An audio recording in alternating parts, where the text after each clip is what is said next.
Hello everyone, and welcome back to the CrossCode No EXP Challenge Run, the live stream series where we are trying to complete this awesome action RPG while permanently stuck at level 1. And if you want to watch these challenge runs on your own time, be sure to subscribe to the YouTube channel and boot that bell button to stay notified. Now when we last left off, we finished the PC exclusives quest, which I have to be honest was my favorite side quest of the entire No EXP run. It had such a good balance of humor and fun battles, and it had that unique boss battle against the Scorpion. But probably my favorite thing about that side quest is that it actually explained one of the sillier, or one of the more unusual enemy design choices in one of the areas. So for those who might not know, in Gaia's Garden, there was these enemies that, oh hey, what's up, bro? How's it going? Thank you so much for dropping by. And right now we're actually towards the very beginning of the end game of CrossCode. Very excited to see how far we can get. But as I was saying, I'm just so happy that PC exclusive side quest actually explained why those parrot enemies had Gatling guns. How there was actually like an in-game explanation for it. And well, one thing that's a pet peeve of mine in any kind of video game is if something is there just to be there. And, I mean, I can often let it slide for things like maybe minor enemy types or something, but if it's like a boss or a major character, that does get my attention. But the fact that the devs went out of their way to explain one of the, I'd say, more minor enemy types in terms of, and actually give them a lore reason as to why they actually had those Gatling guns, I think that's really cool and a good attention to detail. And I really like it when games do that. It makes the world feel more believable and more lived in. But for now, let's continue where we left off. Spheromancer Leia! There are still several players left in this area. Alright, so let's zap them right here. Now, for those who are wondering what we're doing, we're trying to rescue the Evo Towers from Vermillion Wasteland, while the laser is, of course, attacking us, and we're trying to deal with these enemies here. I really love this opening sequence to the endgame because not only is it really cool symbolically to be returning to an area that was essentially a prison for Leia to try and set things right, but it's also kind of like Leia facing her inner demons. But it also is a moment where every single character that matters to Leia in a positive way is, or at least most of them, are actually helping you out here. I mean, even Apollo, of all people, is helping us out here, helping us try to set things right with Evo Towers. That's just so cool. It's like a really big coming together moment. I love it when games do things like that, where basically characters that matter to you are here. Tobias1198, thank you so much for dropping by. How you been? What items am I currently using? I would answer that question, but unfortunately I'm in the middle of a battle. Let me try to think. I think Serene Bubble, Hydrofang, the Drill, Life Fiber, Uniform, and Pyadelos. That's probably what I'm using, because that's my normal loadout for this run. Why do you ask, Tobias? Are you planning to use some of those sandwiches?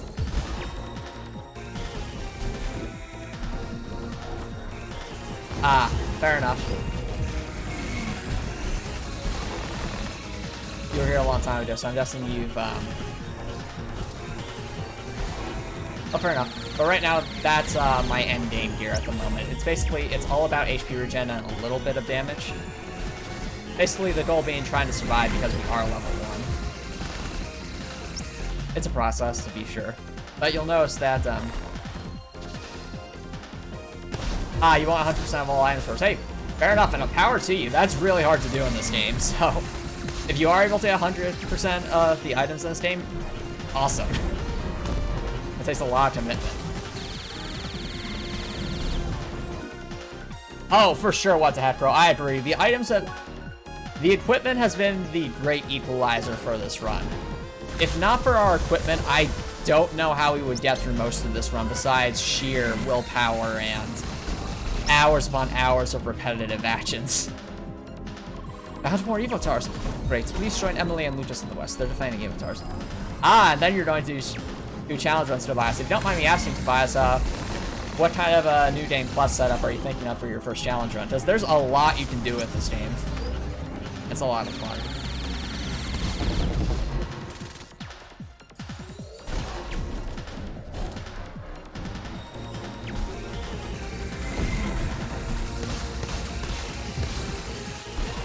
Oh, you want to try the 1 HP run? That'll be interesting because I mean, what's fascinating about that kind of run is that no, Tobias, I'd encourage you to go for it because that would be a question of optimizing your build essentially.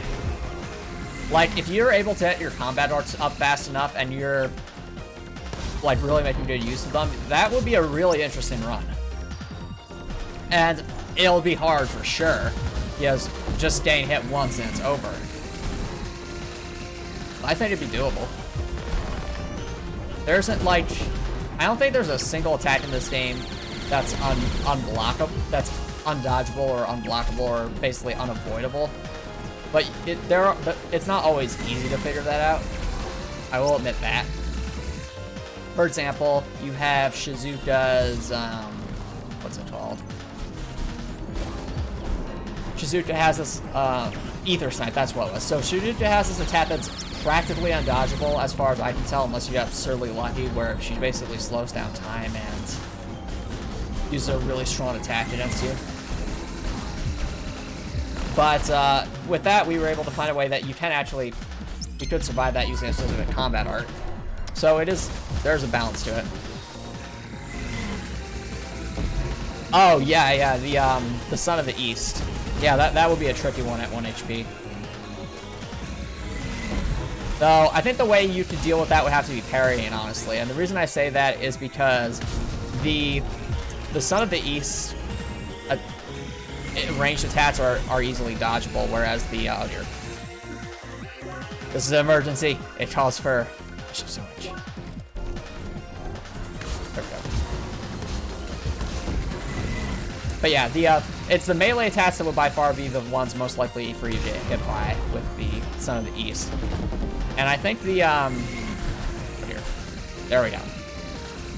So, you'd want to have probably some parry equipment and really try to time the parries. And I'm not sure if you were here for it, but one trick I like to use to help better time parries is actually pause canceling. So, kind of spamming like this with the quick menu. Yeah, parry or dash art. Dash art could work too, Tobias. But pause canceling really helps with parrying, because if you have parry equipment, of course. If you don't have parry equipment, then I'd say the time is a bit too narrow to do it consistently, or at least from what I found, unless you're just really good at parrying in general. But if you have any kind of parry equipment that like gives you, I think the passive effect is Royal Guard that increases like your parry window, then it becomes much easier to do with pause canceling. Then all you have to do is just wait for, basically learn the attack animation and when's the right time to essentially hold right click, and then if you just hold right click and release, it'll set up like that. Now of course I wasn't parrying there because I don't have parry equipment equipped and I haven't learned these particular attack patterns, but that's one trick you might want to try.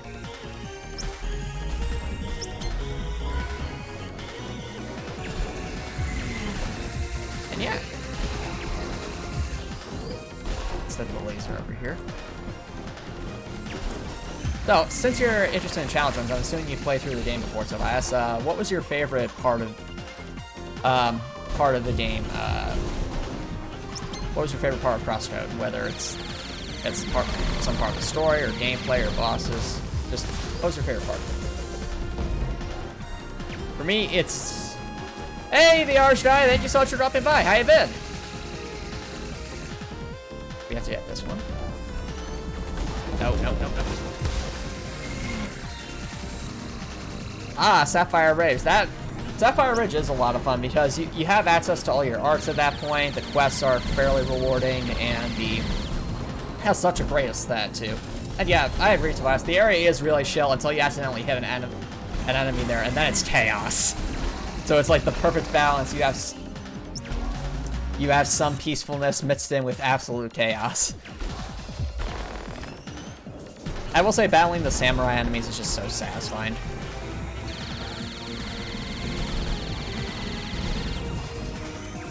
And speaking of satisfying moments, I don't know what it is, but something about being able to battle hell with the laser attacking us and actually being able to survive at this time is so satisfying.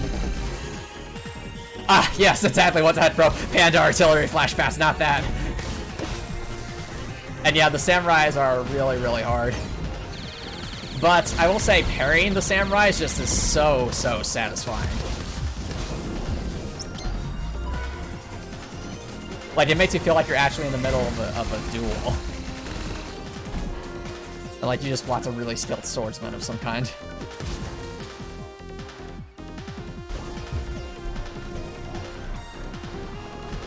And yeah.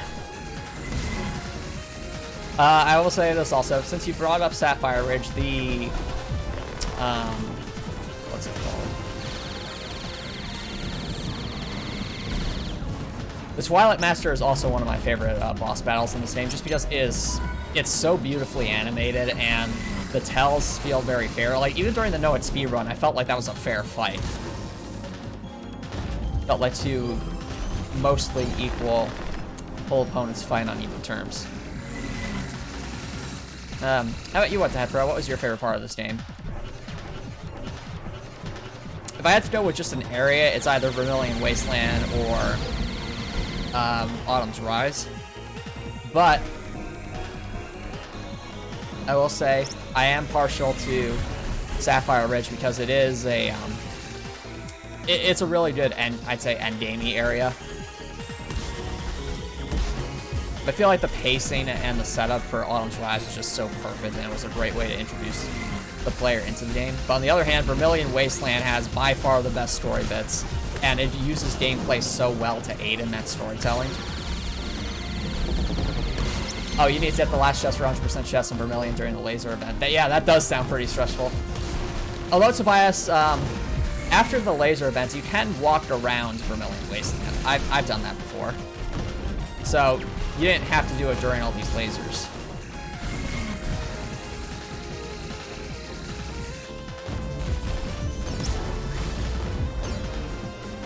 Ah, yes. What the heck, bro? I wholeheartedly agree. That moment in CrossCode is the moment where you're first taken to Vermillion Wasteland in Chapter 7, and when you're really I've said this before, or where Leia's really brought into the belly of the beast, metaphorically speaking. That's when I felt this game went from great to exceptional. Like, that's when the story really hit hard, and it became something really special to me.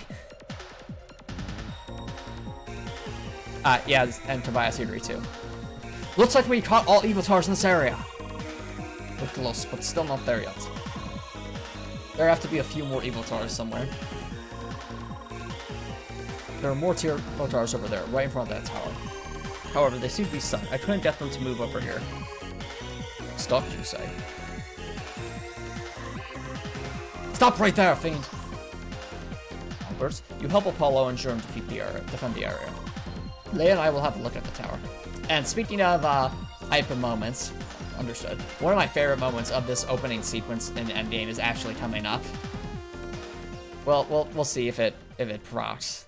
Or, I mean, I know it's happening soon, but we'll see when it happens. It just feels like such a satisfying moment. I'll mention it when it comes up. I don't know what you hope to achieve with this, but it is clear that your goal is to interfere with the avatars of this area. I won't let you continue doing this as you please. Leia, I'm sure you didn't forget about one particular avatar. Ah! Hey, Rekor, thank you so much for dropping by. How you been? Ah, fair enough, Tobias. Have a great night. Thank you so much for dropping by. I hope you had a nice rest. Oh, and the Arch asks, what's with the cool bar? It's obviously a Half-Life reference. Because Gordon Freeman, of course, wields the crowbar, that's his melee weapon. And you get it from the PC exclusive quest line, and it was just so satisfying. We actually named the crowbar, or the cool bar, Gordon Freeman for this route. And yeah, you did make it a very good moment, Rekor. His well-being is still at my mercy. I will give you this one last chance to reconsider your current course. Ugh. Leia, do not give in to his threats. The current plan is our best chance to rescue him. Ugh. Leia! Ugh. I suppose that means I can't change your mind. That's a shame. We could have been something special, you and I. We aren't so different. In any case, you are about to hit a brick wall. Fair enough, the Archdive. If you ever get the chance to play a Half-Life or a Half-Life 2, highly recommend it. They're exceptional games, and definitely masterpieces of the video game genre. Yeah, don't give up, we're so close. Okay, ice. Now we have to do this ourselves, so it's going to get a little bit trickier because we, of course, are level 1. We have to deal with the lasers and these enemies. I think Copper Nicholson might be busy, which makes sense. He's usually here, but he's, I imagine if he isn't here, there's probably a good reason for it.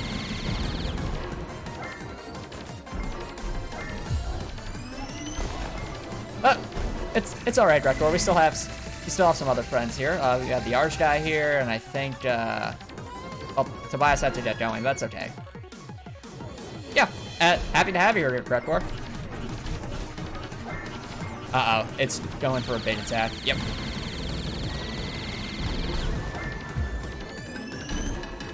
Come on. There we go. Not the lasers. Okay. Come on. Sandwich. Wait, that doesn't seem right. The fixation failed. You managed to add a countermeasure already?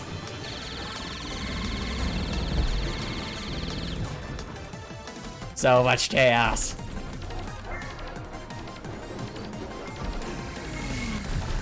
The lasers. And here we go, ladies and gentlemen. This is one of the most hype moments in the game. So, it looks like you're still at it. Shizuka, what are you doing here? I'm here to help. What's about? Don't worry about me. I already moved locations in advance. I will be fine. More importantly, it looks like you need a hand here, Leia. Hi! Let's show them what we can do. And on top of that, they also play exponential conclusion at this point, which is just adds to the hype. That's also one of my favorite traps in the game. The fact that just, I'd say mere days before, Shizuka would have quite literally killed Leia if she could. Now to actually have her not only forgiven Leia, but actually staying here fighting alongside her, that to me is just so impactful. What do you guys think, chat? Okay, it's done. One of the shredders will be marked with yellow stars. Defeat those and push them towards the evil tars. They should be able to break the blockers. You might need several attempts though. Good luck. And now the real fun begins.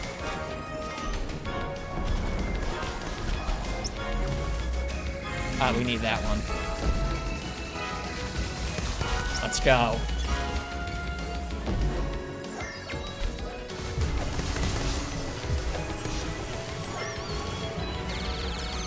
But here. That's a lot of lasers. Oh, yeah, I agree with the arc. Writing a redemption arc is hard. It's because you have a limited window to really show changes in a character's story arc. But the fact that the devs were able to do it, not only for Shizuka, but to do it in such a short time and believably, that to me is just really impressive and speaks to their storytelling abilities.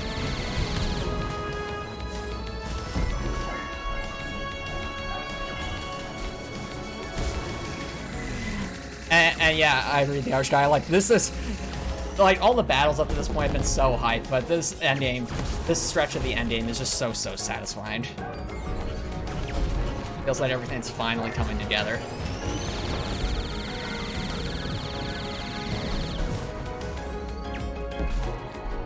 I also feel like there are real stakes here, even if the scope is, of course, rather small. It's only affecting really Leia and the Evotars themselves. It still feels like there are really stakes in this fight. And they managed to keep that pressure up, which is satisfying. Alright. That's one.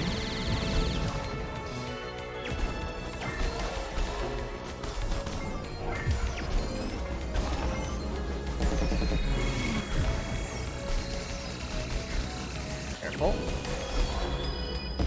And it's cool that this area also is basically a test of all your skills up to this point.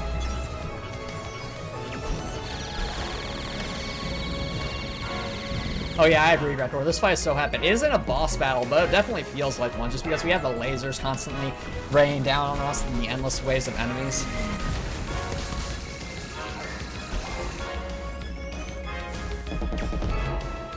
Oh, really? Well, fair enough, Record. Everyone has their opinions on that. I think the final boss is super satisfying as well. Though, nothing to me compares to the Leia versus Shizuka fight in terms of, like, the best moment in this game. Like, that fight to me is the apex of this game. It's when it's the climax to Leia's story and a really powerful moment in her story arc. Plus, it's also just a really, really hard fight, so it has that going for it as well. And in many ways, like the final boss, Shizuka also tests you in terms of all the skills you developed up to that point. Yep, fair enough, Record. No, the Shizuka fight is really hard. I mean, I think the devs even acknowledge how hard that fight is, because in the achievements for the Shizuka battle, you only need to win one round against her to get the achievement you're missing. They didn't even include it. They did not include an achievement for winning Sid 0 against her. That shows you how hard it is. There we go. Found the work ready.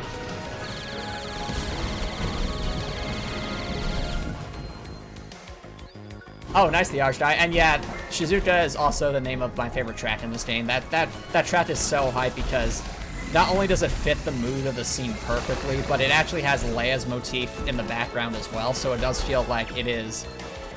Even in the music, it's Leia versus Shizuka, so...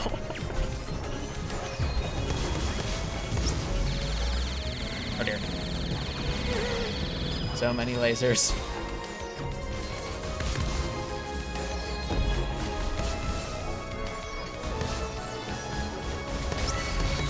Oh yeah. Yeah, I believe it, what the heck pro Shizuka is. Shizuka's really, really hard.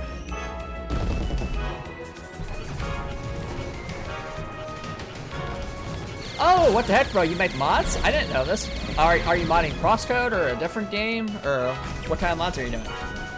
Mods can be a lot of fun, so I'm always curious.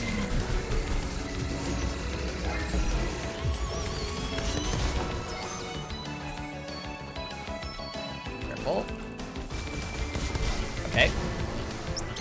There we go. Laser. Not laser.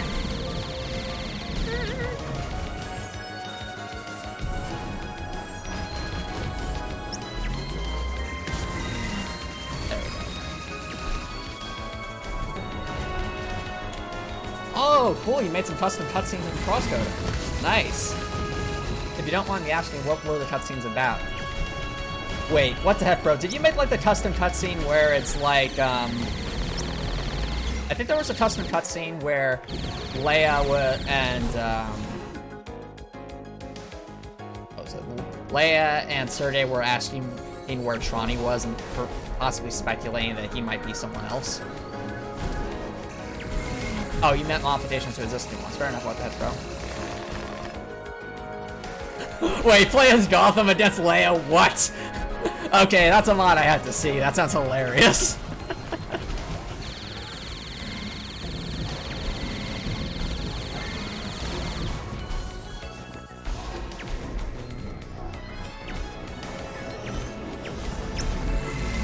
Got it.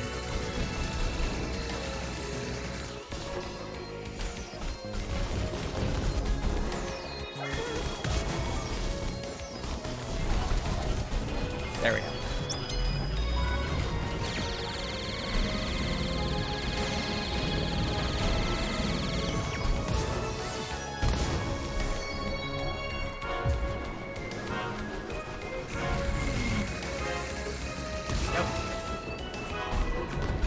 are almost there.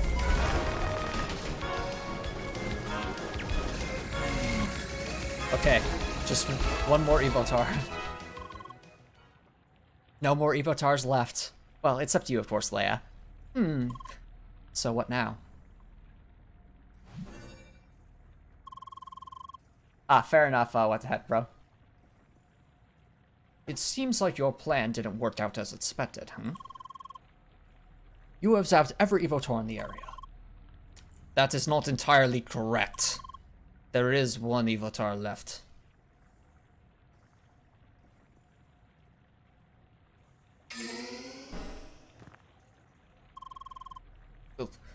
What happened? Leia, is that you? Hi! Huh? Leia, now! Sorry! Leia, what's going on?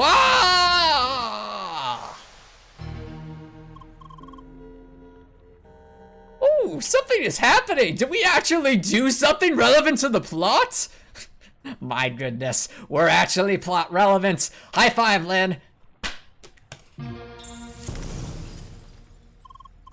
They exploded, just like Emily Batman! Yeah! What? Is that what happened to me?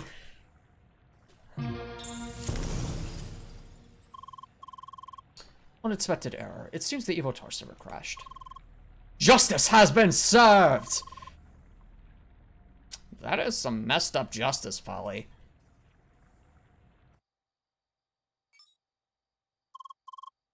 Sergey, you did it.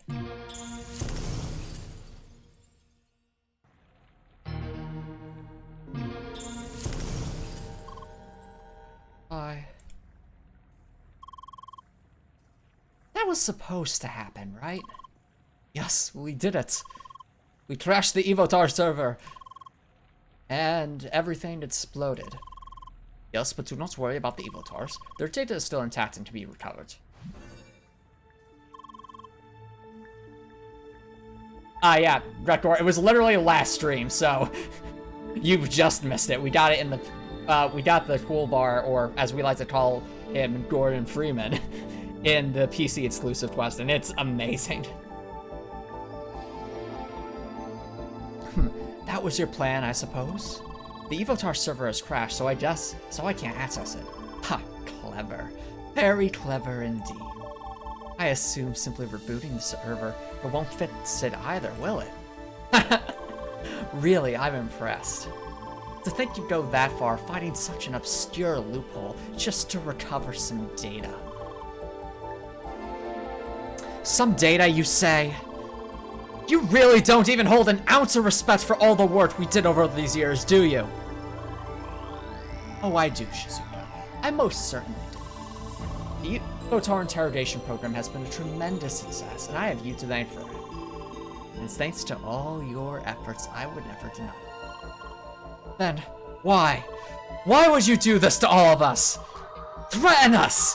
Hold us hostage over all these years.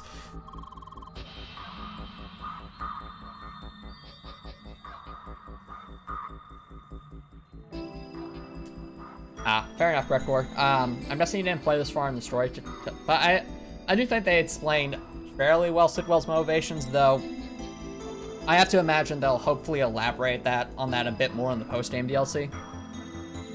Since Sidwell, unfortunately, only got a few... Oh, you beat the game. Okay, well, fair enough. I'd say with Sidwell, I think the only... I liked Sidwell as an antagonist. He is misunderstood, but at the same time, he didn't get as much direct on-screen time to have his character developed. I still think they did a great job with him with the time they did give to him, but I do think that if he had just another chapter where we could kind of explore a bit more of his backstory, that would help a little bit elevate him to the higher levels of the other main antagonists in this game. Because I think Shizuka's the best antagonist, and Gotham is the second best. Yeah, the Arch guy is right. To understand Sidwell, you really have to go back and understand a lot of scenes very closely. And even then, a lot of it's speculation. Because you didn't leave me any choice. I only did what was necessary to uphold this business. Yes, as you might say, I would kidnap 1,000 Evotars before I let this company die. Oh, that's a Monsters, Inc. reference. Boo. You want to drop everything. Tell the authorities, make me pay for my evil deeds. Conveniently ignoring the fact that we are all in this together. Please don't forget that we started off as partners. And we'd still be partners to this day if it wasn't for this one ideological disagreement. Hey, Zeke Just Fails, thank you so much for dropping by. How's it going? We are creating Evotars to extract information, and once that is done, we just throw them away. Kill them off. Evotars, they're not just some data. They have memories, personality, emotions.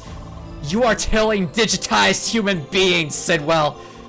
What kind of monsters do you think we are to just go along with that?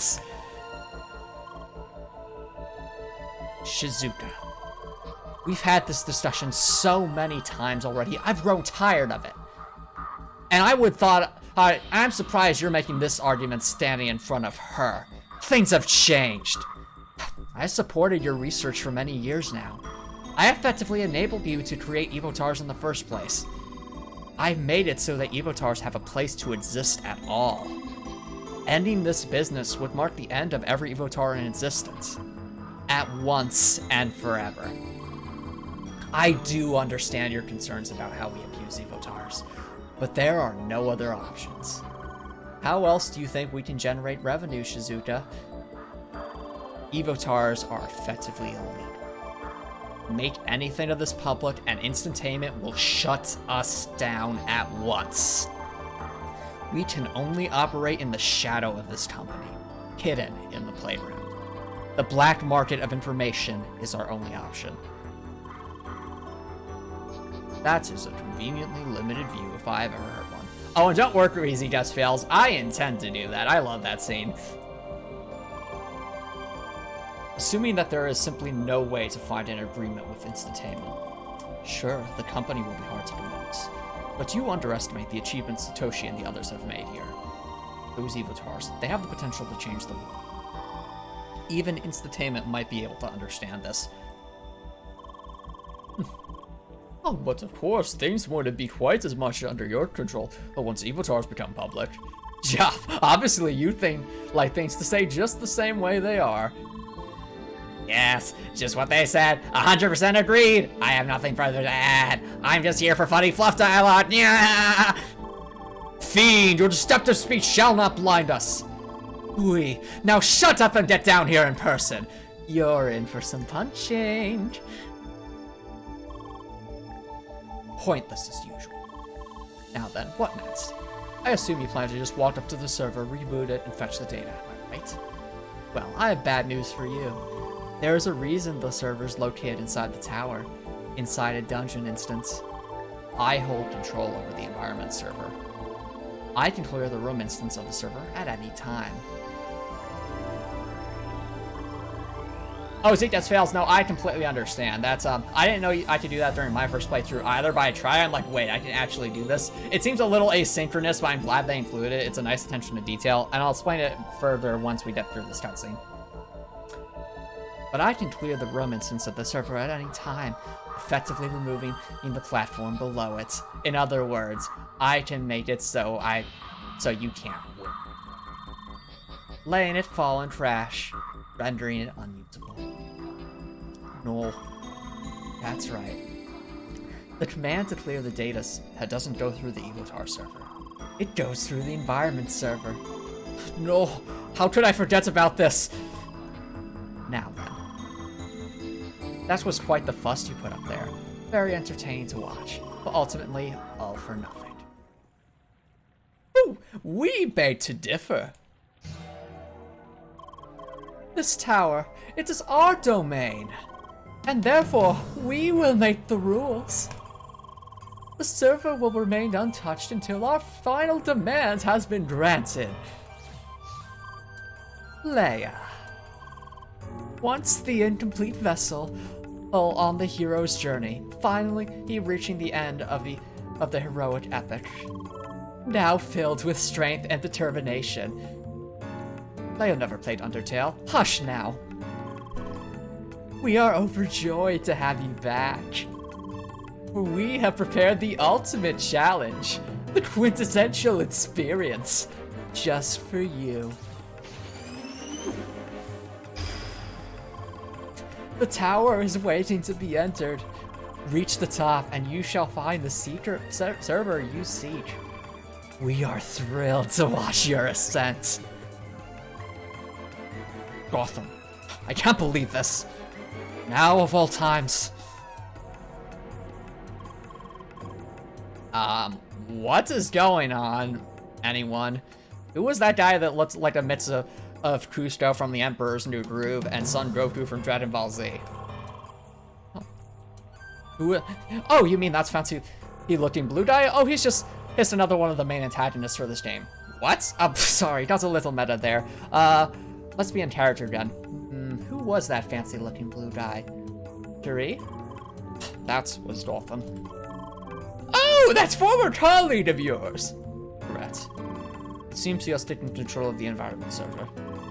That is good, right? Now we might still get to our chance to access the server. Yes, that is if Leia takes on this challenge by herself. One final dungeon. One final dungeon. That's level 1. If anyone can do it, Leia can.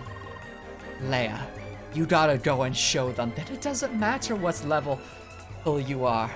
It didn't matter for Apollo. It didn't matter for Shizuka. And now you need to show to Mr. Sitwell and Gotham that it doesn't matter that you're level 1. That you can do this, Shuri. That's what all our dungeon races have prepared you for. Even though I beat you through most of them. You beat me that one time. It shows true determination. Now go get them, Shuri. Spheromancer Leia, I'm confident you're up to the task as well. Definitely. Good luck.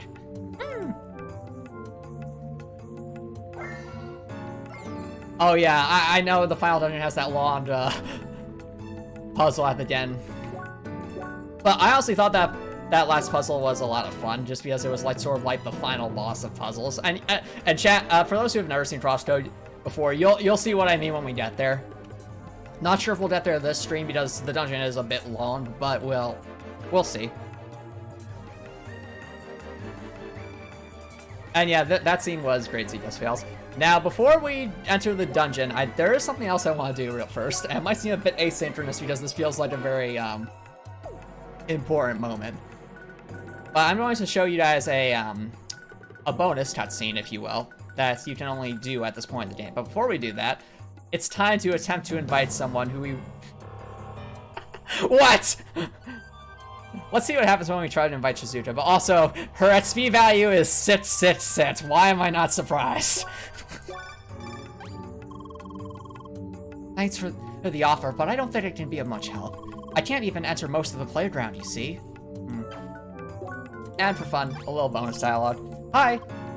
Hey, Leia? It looks like the plan was a success so far. Kinda? Now you just have to take on Gotham's challenge. Let's just hope he doesn't go entirely overboard with this. He tends to do that. I've known him for years. Huh? I'm glad they had the optional dialogue there, but now, of course, let's do the thing. Yes, party time. Ooh, the second, I'll be right there. Wait, I thought the dungeon, it was only for one person at a time.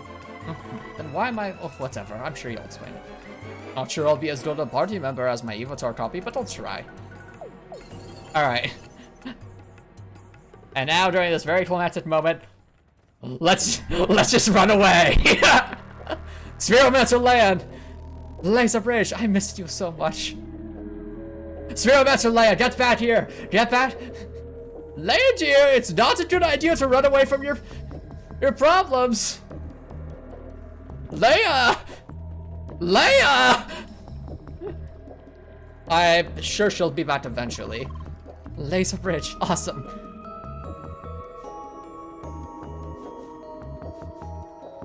Yeah, oh, that's the funny thing, Rekor. Even though it seems like it's obviously a very climactic moment, like, okay, this is the final dungeon, let's go, we're obviously locked into it. Nope, you can walk out at any time before the final boss. That's what's kind of funny about this. And yes, exactly what that, bro. Emily was homesick for the laser bridges.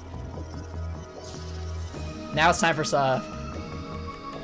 Now, remember how Lucas, his Evotar, reacted fairly surprisedly when he saw this? Hehe. What? Why is this room in the game? Why? You know what this room is, don't you? Mm-hmm. Ugh. Did they use this to trigger the memories of my Evotar or something like that? Seriously, they could have at least captured it in a less embarrassing state. It's not always this messy. Only sometimes. Ooh. Wait, so this is your room, Lucas? No. Then why would you recognize it? You said something with triggering memories, none. It's a room of a friend. I see. You should tell your friend he should clean up from time to time. Can we please leave? And there we go. Leia and Emily on the same wavelength. Seriously, that's also one of my favorite scenes. It's probably one of my favorite bonus scenes in the entire game. And I am so glad the devs decided to add that. Just nothing indicates that you can come back here. And in fact, it implies that you can't. So the fact that you can, and the fact that if you did this and you thought, you know what, wouldn't it be funny if we brought these characters back here and see how they react, and they actually react to it, that's great.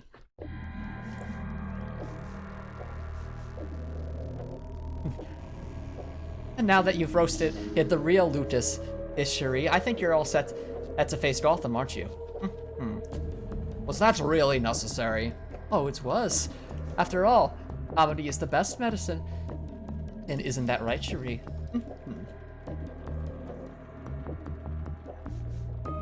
The Archguy. You're probably right there, the Archguy. That seems very likely, though. There's no guarantee, but the fact that Lucas is in a playable state and can be a party member here, I think heavily implies they'd be a party member in the DLC. Though realistically, the one person I'd actually love to see as a party member is Shizuka. I know why she can't right now, because she's technically said well still after her, but if there became a point where Shizuka could be a party member, I think that'd be amazing. Just, can you imagine the optional dialogue between Emily and Shizuka? That's something I want to see. That's just like, So you tried to kill my girlfriend. I mean, my dearest friend's Leia. And Shizuka's like, you seem to be harboring some kinds of feelings. That'd be funny, but we'll have to see what the dialogue's like. Probably not, but well, we can dream, can't we? All right. But yeah, look, I agree with Redcore. That just as a party member made sense.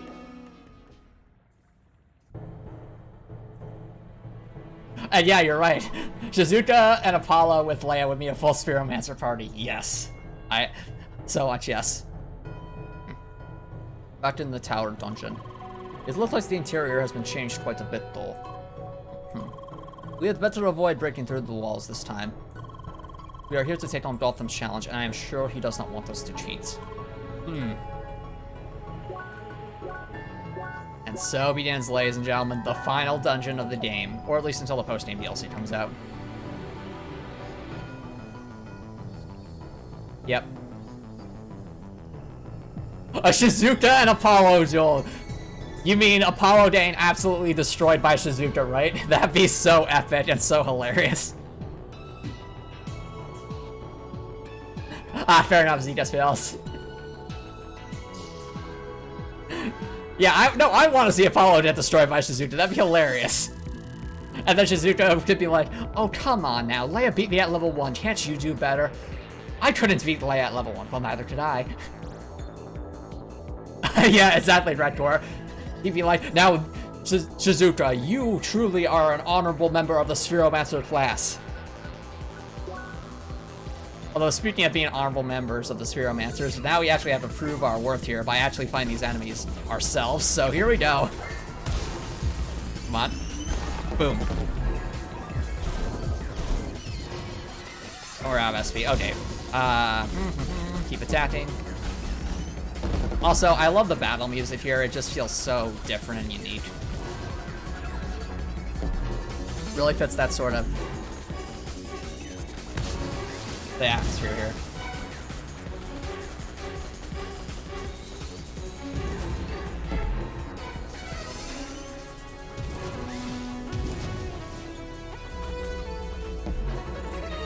Ah, yes, I'd read record. I bet Apollo would say something like that to Shizuka, like, "You have shown me the light of day. I still have a lot to learn. As an ally of justice, I am eager to one day reach your level." I did totally see Apollo saying something like that. Now let's try to burn things. There we go, that's a burn.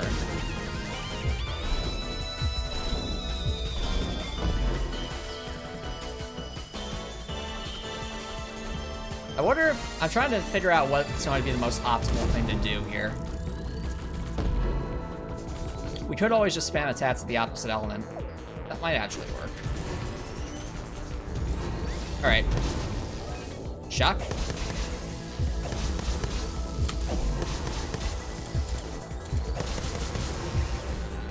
Working okay.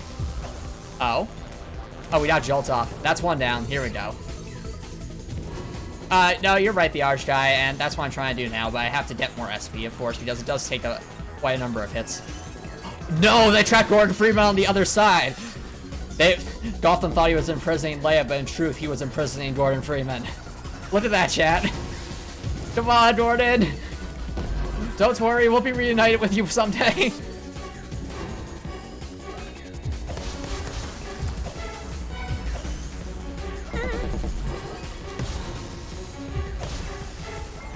It is kind of hard to line this up sometimes because there's so much attached. Oh dear. Well, I'm glad we bought a lot of healing items because we're probably going to need it. Just trying to get up some SP though, so we can go for it.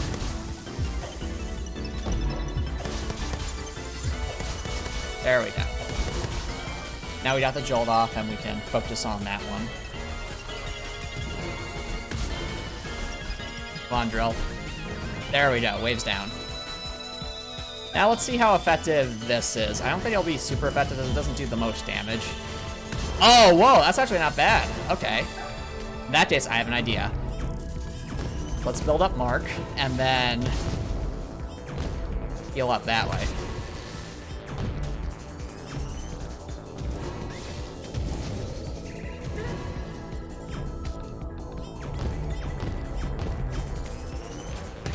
Ow. All right. This is an emergency time. We need a Durian. Oh, that was so lucky. If we had eaten that a moment later, we would have been done. Well, time to heal up. That's doing a fair amount of damage because they are weak to it, so that's convenient. It's a shame it doesn't build up Mark, but I understand why that would be a little bit busted.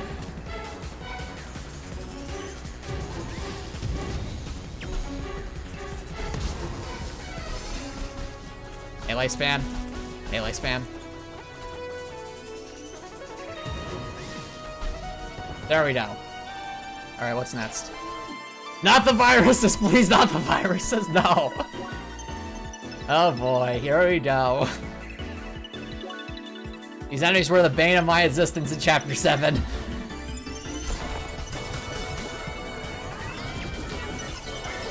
Nice. Okay. Come on. Ice. Ice. Ice. Okay, we can get 2 off before it heals up. That's not bad. Well, got it. Synchronize. Come on. One more. There we go. That's 1 down. All right.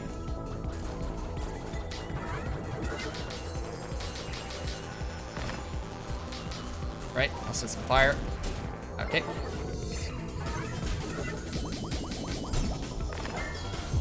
Oh wait, I just realized this don't resist the app. Flame jab, flame jab.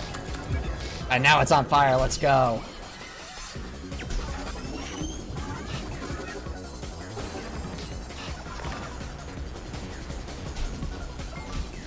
Get it? Flame jab. Alright, that worked out pretty well. And the burn's still happening, so that'll... Fortunately not going to finish it off, that's okay. There we go. Up one left.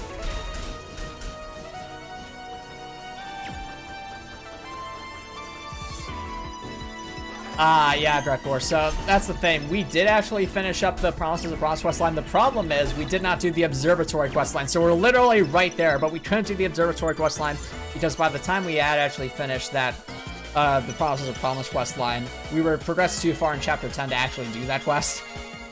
So it's like we technically earned the CP, but we can't actually obtain it. But even if we did, it wouldn't be enough for another combat art anyway, so... That's all dead. We seek the ultimate experience. That is why we create vast forests, majestic mountains, mysterious caves. Any place that can harbor a story and nourish a memory. We created it all. Gordon Freeman, we miss you. Welcome back. We petted the crowbar. I'm glad we got through that. And now we beat in the final dungeon.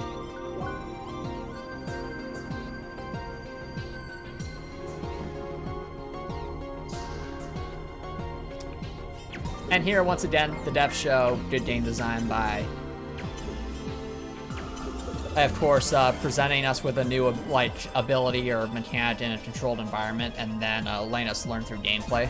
Also, something I didn't even realize is when that shield effect is happening, the outside shell is somewhat highlighted. It's almost like a loading bar slowly going down. I'll have to show that, point it out again the next time we did that. But I just saw that. That was so cool. And this is showing us, of course, that we can, teaching us through gameplay that we can pull that down, so.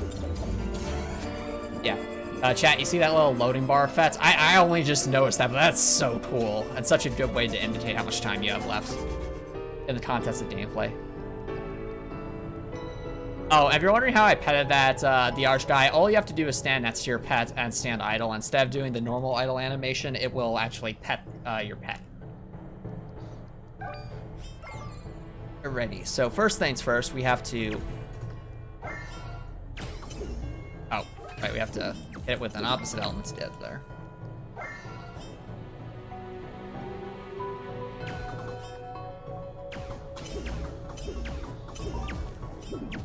Oh yeah, these obstacle courses are fun.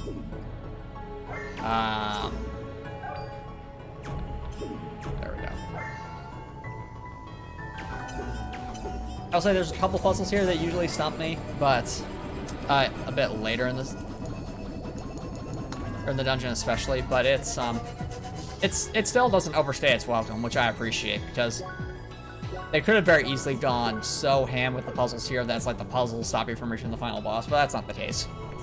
Really just don't feel that well in that case. Also, I agree with the head, bro. The music here, it fits so well. Now, how are we going to get through over there?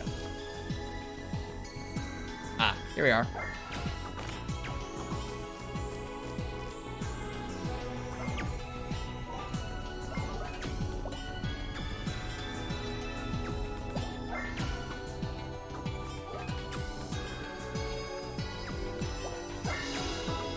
Okay. And notice how, like, the floor itself, it kind of gives you an indicator. That to me is really cool. That to me is good game design, of course, because it is giving the player a little hint on this early stage. Come on. There we go. Oh, nope. There we go.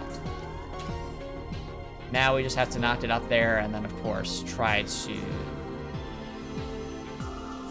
I guess, yeah, spam it like that. That's what we gotta do.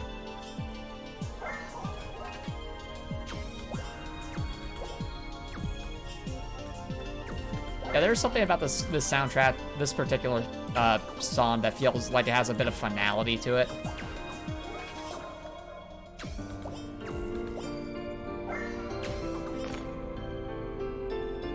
Oh, yeah, I agree, Rekor. Especially, I love how CrossCode incorporates puzzle mechanics into its bosses. Like, it makes it... It adds a whole other layer to the bosses that you wouldn't feel against most bosses in a game like, say, Dark Souls or other action RPGs. Not to say there's anything wrong with having a boss design that's truly just about finding your openings to hit an opponent, but I do think it is the way CrossCode implements the puzzle mechanics for that is really, really satisfying.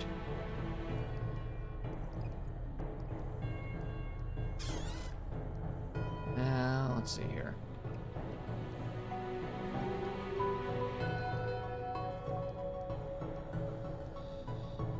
Let's do that.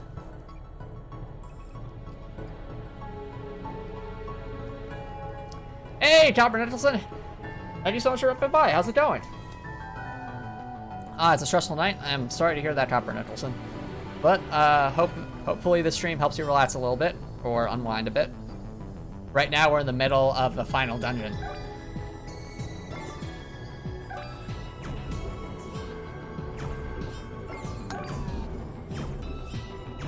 That didn't do what I thought it would. Oh, I see.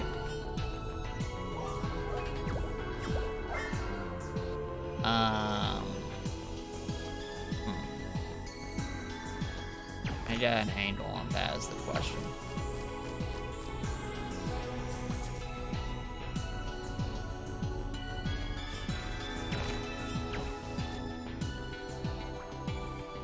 Maybe if I hit it with a... Oh, wait. If I hit it with a wave, yeah, that could work.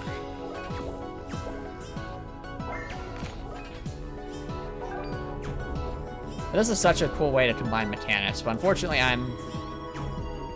There we go. Like, isn't that so cool, guys? Combine mechanics that were not used before together, now finally being used together.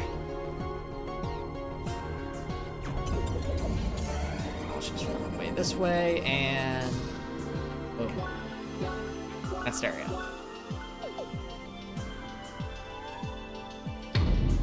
Oh my. Alright. Now chat, you remember how I was joking that this is Pokemon? Well, guess what? We actually do have 4 minor bosses to face before we can reach Gotham. So in a way, this is very much like an Elite Four and a Champion in a way. I just find that kind of ironic. Now, what is this fun week too? This is... I also think it's a nice throwback that the game started with a turret boss pretty early on, and now we're fighting another turret boss. Now, where is my... Oh, there it is. Or... Well, no. Oh, I can break it like normal. Okay. Don't feel like dying to the turret boss if we can help.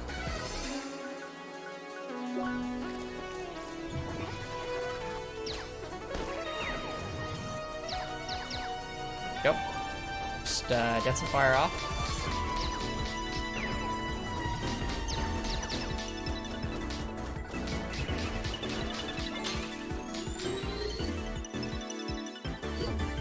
And yeah, that does sound really...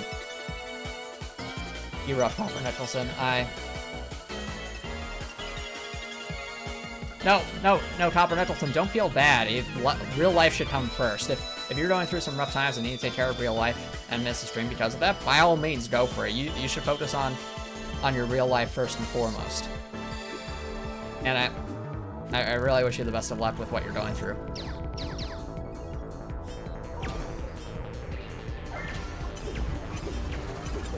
There we go. Flame jab.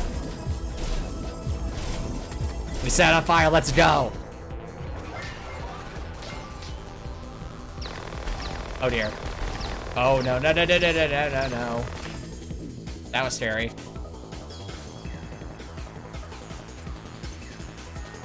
Oh, and I agree with the head pro. Having the shredders here again, but this time being able to actually fight with them on even terms instead of when you were having to run away from them, that does feel like a really solid progression.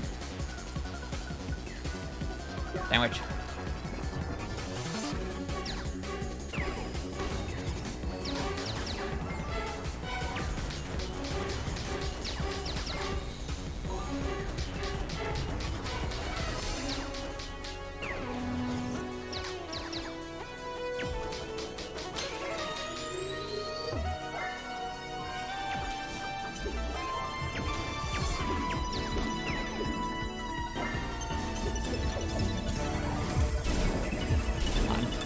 Come on.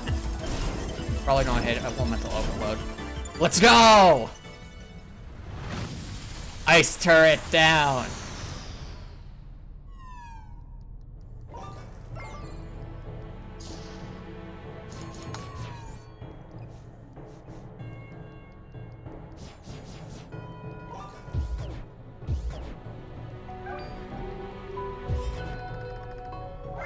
I was just seeing if there was some way. I think speedrunners have some way they can actually hit that without actually going through the puzzles, but I don't know it off the top of my head, so we're not going to do that. We're going to do this legit. Just want to see. There.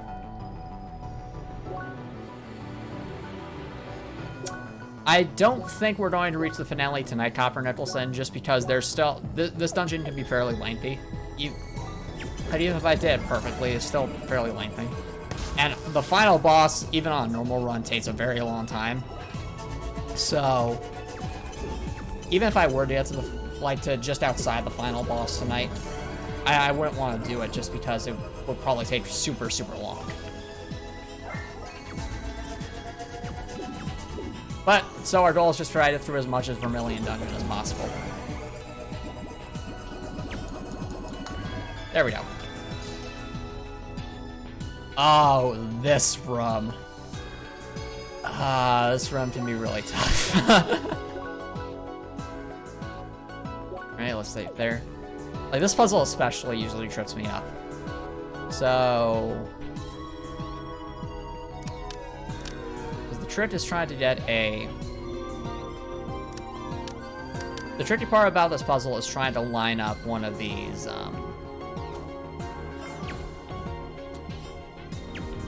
boxes.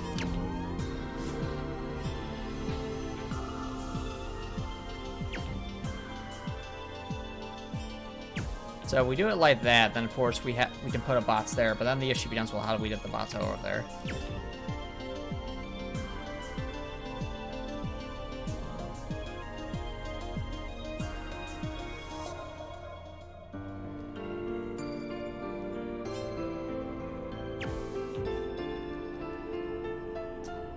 How do we want to do?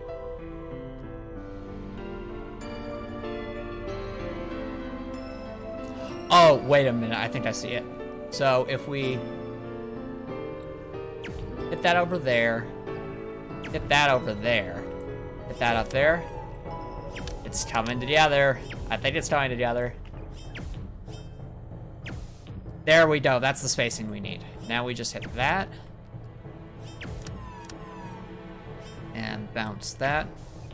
Let's go! That was it!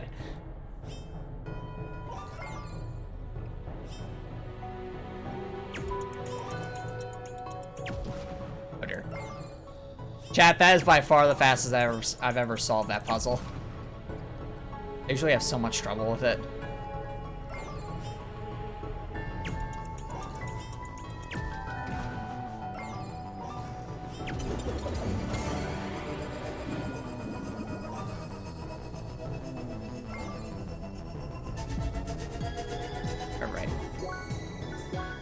Fair enough, what that, bro. If anything, I'd suggest saving up those channel points for the next challenge run, because once the No EXP run's done, we'll be starting a brand new challenge run in a hat in time, where I'm going to try and beat the game without collecting pawns. And of course, there'll be a whole new slate of meme challenges for you to spend your points on. So, for you to spend the sandwiches on. So that'll be fun.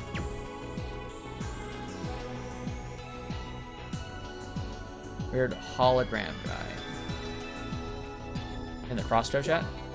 Oh, that's just the hologram form of Gotham's, I think, avatar or avatar. So, the guy who I think you, Copper Nicholson, said it looks like a mix between Kusto from the Emperor's New Groove and Goku from Dragon Ball Z. Okay, so first we gotta get something up there. Ah. That is raised by...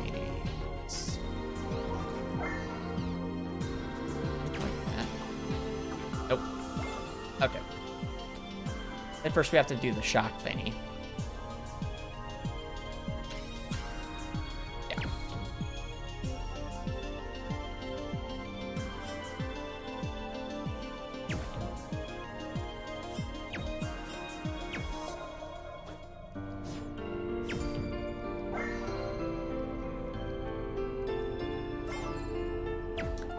Yes, Copper Nicholson. In Chapter 7, we found out what, he's Gotham, so we already know what Gotham looks like.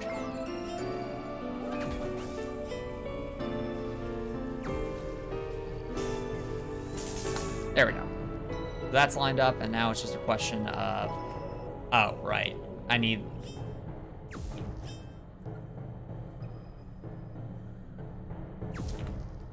to set that up first.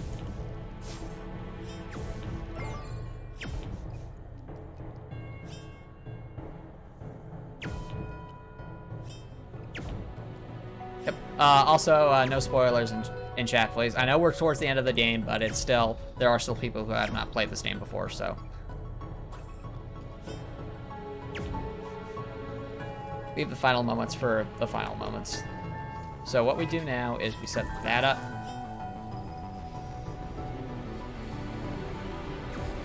Right?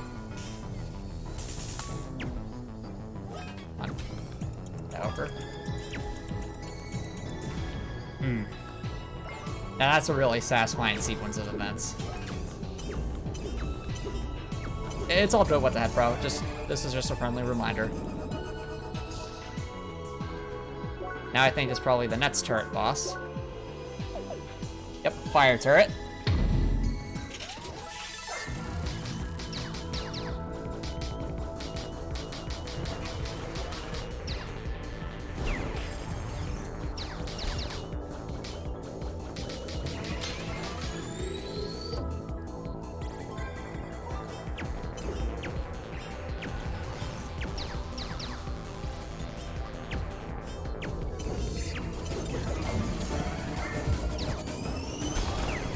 Ice. All the ice. Let's go. That's enough to one phase it. That's awesome. Oh dear. That could have been bad.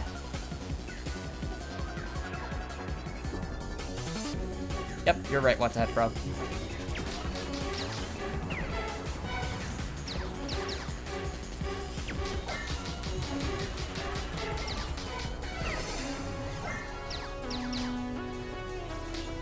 That's a good question, Copper Nicholson. I think most of the players in Crossworlds actually do get pretty close to what they look like in real life. Or at least that's what the CrossCode community speculates about people like Emily or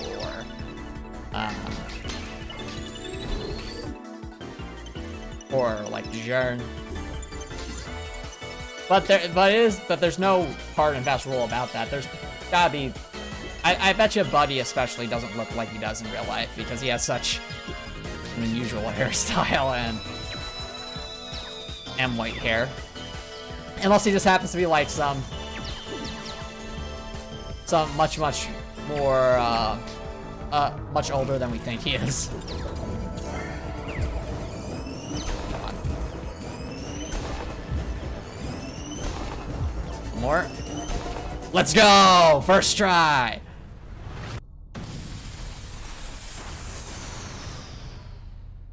I could see that, what the heck, bro. That'd be really interesting. Kind of like it would bring your actual face into the thing. That'd be neat.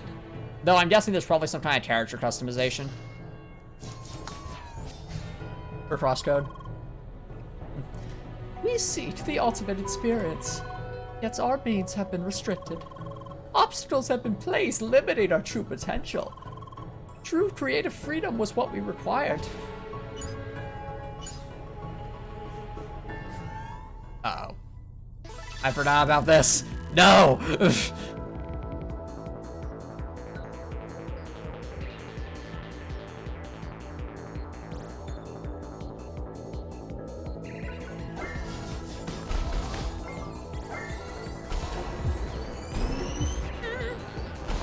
There we go.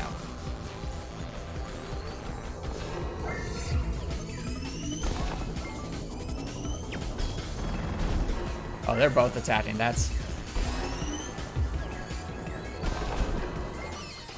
hurts.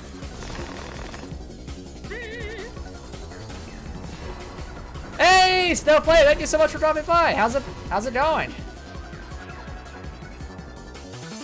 Director, no, I do not. I think there's just too much dungeon left to go before the final boss to beat the game tonight. But I am going to try and get as close to the final boss as I can tonight. And what do I... T. If I can.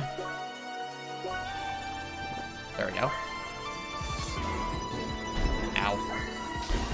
We might need an emergency durian.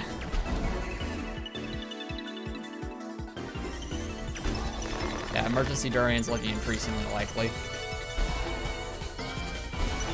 Okay. Yep. So, can we get a chef sandwich off? Maybe if we're lucky. Oh, we are so lucky.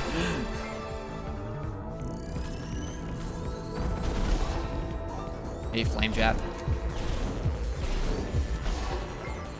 I've been trying to use ice to get rid of the fire guys first, but it is taking a while.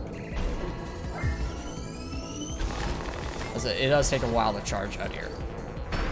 Oh, damn.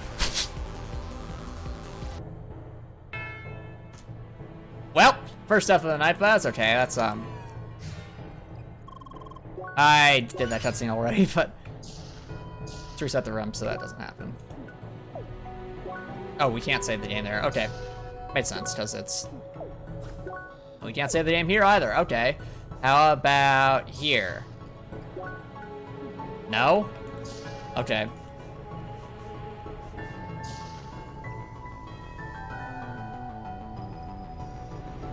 Oh no, Snowflake, your alarm didn't wake you up. I hate it when that happens.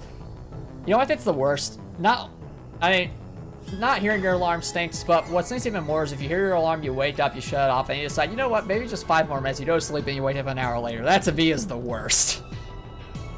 I added death to the dash counter, so... Yep. Let's try this again. Alright. No holds barred.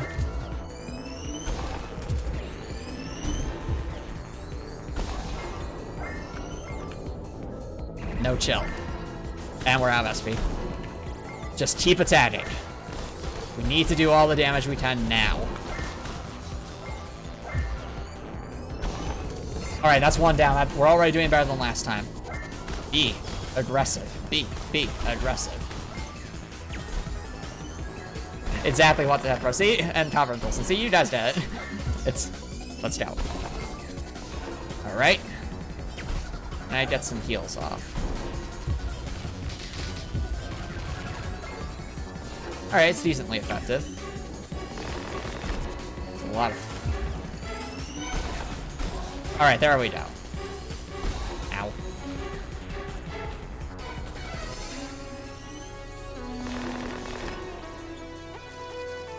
Yep, no, you're right, Grekor. We are getting really, really close to finishing the No EXP run. Oh, no, you're absolutely right, Grekor. I'm already in the process of coming out with an entirely new list of meme challenges. Don't worry, all the role-playing ones and like reading messages ones, those are sticking around. But like things that would affect gameplay itself, I have to come up with a completely new list, and that's gonna be fun. Sure, Grekor. So, the game is a hat in time, so if you have any suggestions, chat, for some meme challenges for a hat in time, please feel free to list them. I already have a couple ideas written down, but I'll be curious to hear what you guys if you guys come up with anything that I might have overlooked. Ah! Of course. That actually fits so perfectly. I agree, Gretgor. We should have that. I mean, obviously we'll have to add some role-playing ones, and Mustache Girl would be perfect for that. I'm trying to think, how would I do a Mustache Girl voice? I don't think I even can quite hit that sort of high British voice that Mustache Girl has, but let's see. Let me give it my best shot. What's a line she has? Hey, you down there. Don't think I didn't see you coming after me. It's okay. I will have to work on it or find something that works. As I'm sure you all know, chat, when I first started, even the CrossCode Chapter, it took me a while before it's like the voices kind of start to click.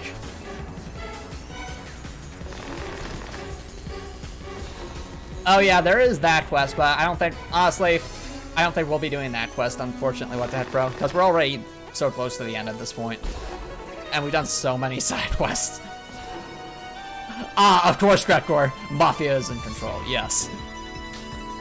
Oh, I know, Santa looks like One Punch Man in this game, and that's amazing. In CrossCode, not in a hat time.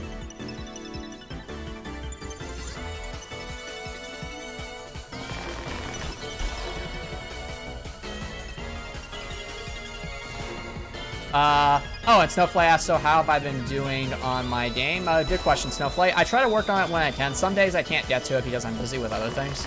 But when I can get to it, I try to make as much progress as possible. Currently, Snowflake, I actually did manage to implement dashing into the game successfully, and it seems to work as I expect it to. So Dorothy can currently dash in 8 directions. And I made it so that dashing diagonally doesn't give you bonus distance, or at least not that much bonus distance, because I actually did a little calculation in terms of how to make sure when you're moving diagonally, it's using like triangular theorem, it doesn't get too much extra distance. So that's been implemented, though I will say implementing dashing ended up being pretty time consuming, because not only did I have to alter the jump animation slightly to make it look better, but also the when I actually implemented dashing, it broke the melee attacks. Like, in order to make Dorothy dash in 8 directions, I had to make it so that she could actually look in 8 directions, even though, I mean, her character could store 8 different directions, as opposed to, even though she can only look in 4 directions. However, because the melee attacks are tied to the 4 directions, it led to a weird situation where, like, Dorothy would be facing, like, to the right, and when I did a melee attack, she would attack upwards or downwards. It was just really bizarre and not right. So what I ended up doing to fix that was, let's see, I had to tie the directional information for melee attacks to a different object other than Dorothy's animations. So I ended up tying it to her hitbox, or not her hitbox, I'd say her hitbox for platforming and like wall collision, her collision boss. That's the word. And so doing it resolved the problem, because the collision bots could only store 4 directions, the cardinal directions, while Dorothy's animations would store 8 directions, including diagonally. Does that make sense, Snowflake? That is a good point, Copper Nicholson. So, for those who don't know, A Hat in Time has a character called Mustache Girl, and she is a... She's a young blonde kid with a mustache. And honestly, I would not be surprised if she were transgender. And if that was the original intent of the creators, I think that's really cool, because I'd say the transgender community is really, really underrepresented in video games. Like chat, can you name even one character that is canonically trans in a video game off the top of your head? Because unfortunately, I can't. And to me, that's embarrassing.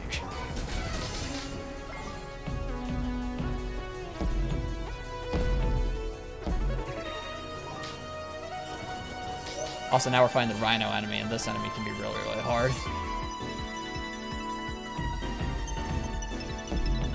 Good question, Snowflake. So, thanks for the support, by the way. I've been able to move around normally for a while now. That hasn't been an issue. it's more so that I didn't have dashing implemented in the. I did not have dashing implemented, so implementing dashing is a new thing. That's such a key mechanic, and it feels like it makes sense. Does it feel smooth? I think it feels smooth for what I'm going for. It's not as smooth as CrossCode by any stretch of the imagination, because CrossCode is an extremely fast-paced combat system, so it has to feel buttery smooth with all these like different directions and dodges and stuff. Whereas for my game, I want it to be a little bit slower, a little bit more methodical, not as slow as Dark Souls, but kind of closer to that.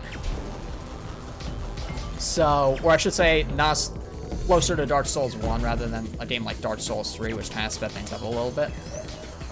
So it feels like it fits for what I'm going for. Like when you attack, you kind of have to commit to what you're doing. There we go. Now it does that, and now we flame jab for the win, and ice, or not.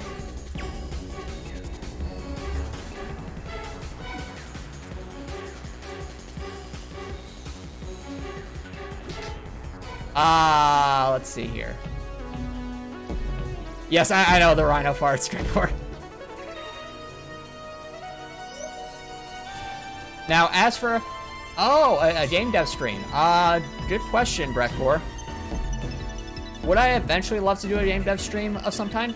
Sure, absolutely. I think it'd be really cool to kind of work on some game dev stuff while having chat there to comment on what I'm up to. However, I would want to do that when I actually have, I'd say, more like gameplay to show, because right now I'm not in that position. I'm still in the very early stages of development, so there isn't even a single level yet. I just have my little, we'll say, testing grounds.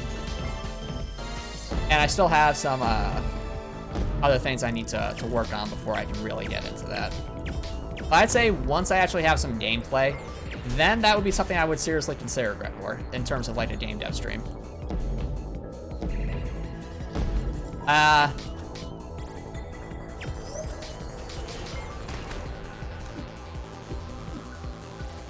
Good question, Snowflake. Yes, Dorothy does have a ranged attack and a melee attack. The ranged attack works a bit differently compared to the way it works in CrossCode, so, and that just has to go with the differences in the combat system. So in CrossCode, Leia has one like standard melee attack and one standard ranged attack. We'll say ranged attack sequences. Whereas Dorothy, the thing is about Dorothy is she can actually change weapons as she acquires new ones. So her base, well, we'll say ranged attack is throwing rocks, which is about as lame a ranged attack as you can get. But there are also other ranged weapons you can acquire in the game that might behave a little bit differently or have different quirks to them in the skill trees for them. Oh, cool, Reptor, you shut down Multimedia Fusion 2, nice. You liked it? You've only used RPG Maker to this day, and your last project was abandoned.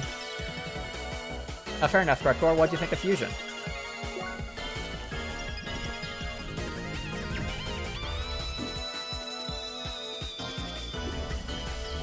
Interesting. Okay, because I have never actually used RPG Maker, Gregor. I only know that it exists. But if coming from you, who I'm assuming who's used RPG Maker quite a bit, if you think Fusion basically it follows a similar format but it gives you more freedom, I think that's a huge compliment. So, or at least a compliment to the software. And I do stand by Fusion 2.5. It's a fantastic piece of software, especially if you like that sort of event editing kind of programming as opposed to writing lines of code. You can still, and speaking of which, you can still write in lines of code with, I think, Lua in Fusion 2.5 with the right extensions. But I really do love the event editor for it. It just makes so much more sense to me.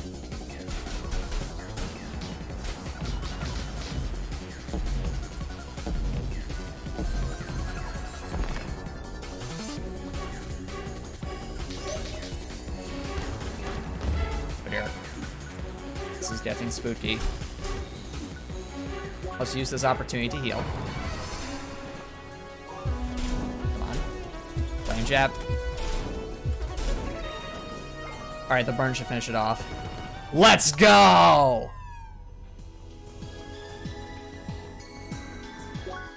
Oh, you used RPG Maker since 2003-ish. When, nice.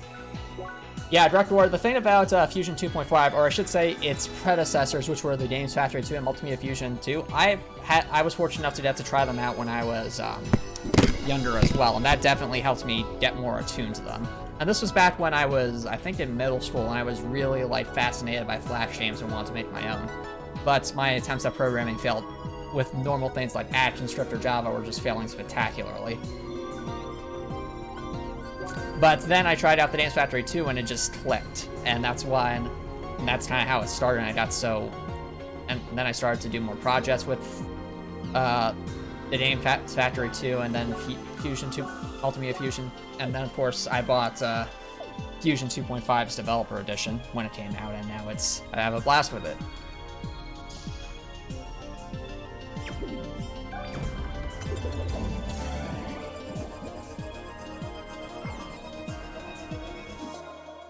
Yeah, that is the thing about RPG Maker. If you're making a game concept that fits within the template it's going for, which is sort of like the 2D 4-directional movement kind of game, it can be a very effective tool. Thanks, Snowflake. But as for the but if you're trying to do something a bit different, my limited experience with, not experience with RPG Maker, but my limited hearing about it I tend to agree, Rector, just as I have to imagine RPG Maker, if you try to work too far outside its template, then it doesn't like it. For lack of a better term. Did they set this up automatically? No, they didn't.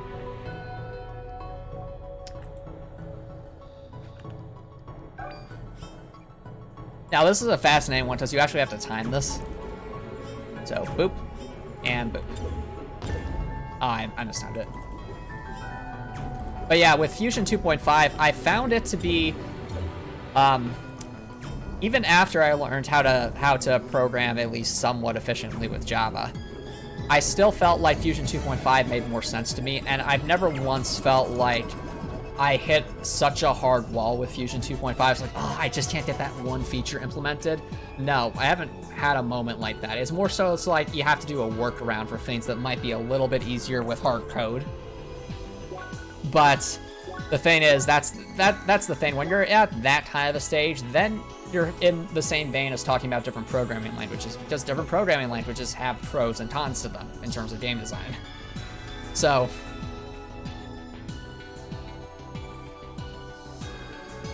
and yeah, I'm not sure Copper Nicholson, but it's just a design choice, and it's an interesting opponent.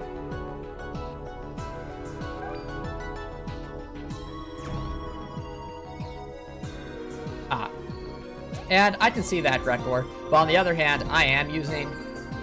it's not grid-like movement, so you know how Leia moves in a mostly 2D plane? This is technically called 8-directional movement here, though it depends on how it is programmed for the console editions, I guess, but at least here on the PC, this is 8-directional movement. Grid-like movement would be more like you're on a checkerboard, and if you were to press up, you would move up, say, one set space, then left one set space like on a checkerboard or chessboard. The game I'm developing kinda, in terms of walking around, feels more like this. It's 8-directional movement. You can move in like micro-pixel adjustments if you really want to. Or, I guess another difference between this and CrossCode is, unlike Leia, who's always running around except for in certain cutscenes, Dorothy can sprint, but she also has stamina, kind of like in Dark Souls, so it does affect things. But Dorothy also has her, a dedicated jump button, so that's fun. She can actually jump and do platforming without having to run up to any surface, whereas Leia can't do that. It also means that jumping can be used in combat, so that'll be fun. Now, let's see here. I think I'm supposed to... yeah, I have to go over there first. It's been a while since... Oh, right, I need to use this. There we go. Perfect.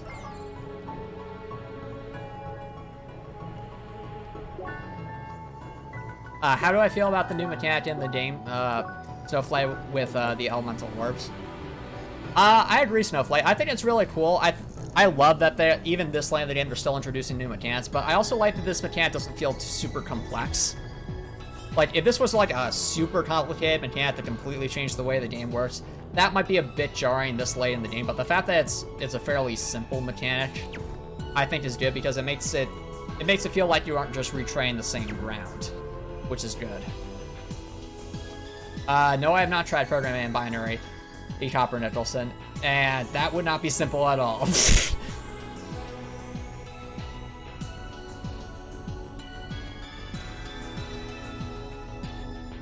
Okay, what's that, bro? Fair enough. So in that case, I guess CrossCode is more of a 360-degree movement game. But the game I'm developing is only for PC, and I don't intend to make controller support. I won't even know how to properly implement that, unfortunately. So I'll be sticking with 8 directions, which is more than enough for what I need to, my intention with the game.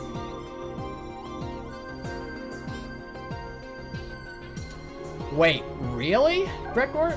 That's not something I knew. I'm actually pretty impressed by that. That must have been really hard for the devs. I can't even imagine trying to make Roller Coaster Tycoon in like assembly code.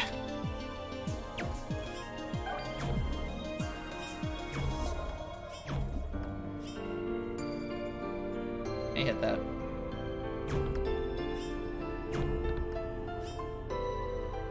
What is the game I'm making like, the Arch guy asked? Good question. I'd say it is... the best comparison would be a cross between CrossCode and Dark Souls. With, might I add, Telltale Game-style narrative decisions. It's set with decisions that actually matter. So, So if you can picture a game that kind of has a 2D pixel art aesthetic, you can move around, you have dashes, you have melee attached and ranged attacks. There's the CrossCode similarities, of course. Where the Dark Souls similarities come into play is that the main character has like a stamina bar and a spirit bar, and they have a health bar, of course. They also have an ammo bar, at least in the way I've currently designed the game. And then you also select different weapons, which that's where the Dark Souls similarities come into play. And I also, in terms of CrossCode and Dark Souls, there will obviously be a lot of boss fights and trying to make them very challenging but rewarding. But on top of that, I also want it to be a branching narrative, and in order to accomplish that, I feel that the Telltale games actually offer a pretty good template. Or I should say, Telltale games and the Life is Strange series, as well as the Detroit Become Human, offer a pretty good template with how to do that. So, in the shortest way possible, that's how I would describe the game, just in terms of its mechanics. Does that help paint a bit of a clearer picture, the Arch guy?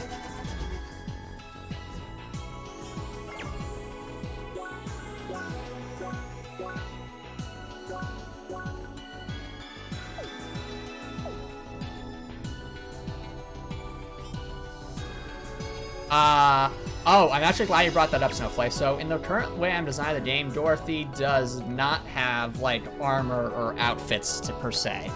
And part of that is a design choice because I feel... I hate it. It's part of a design choice to do something which I'm calling getting rid of non-replenishable consumable items. Absolutely, the Arch guy, absolutely, definitely heavy inspiration from Metroidvania elements. So...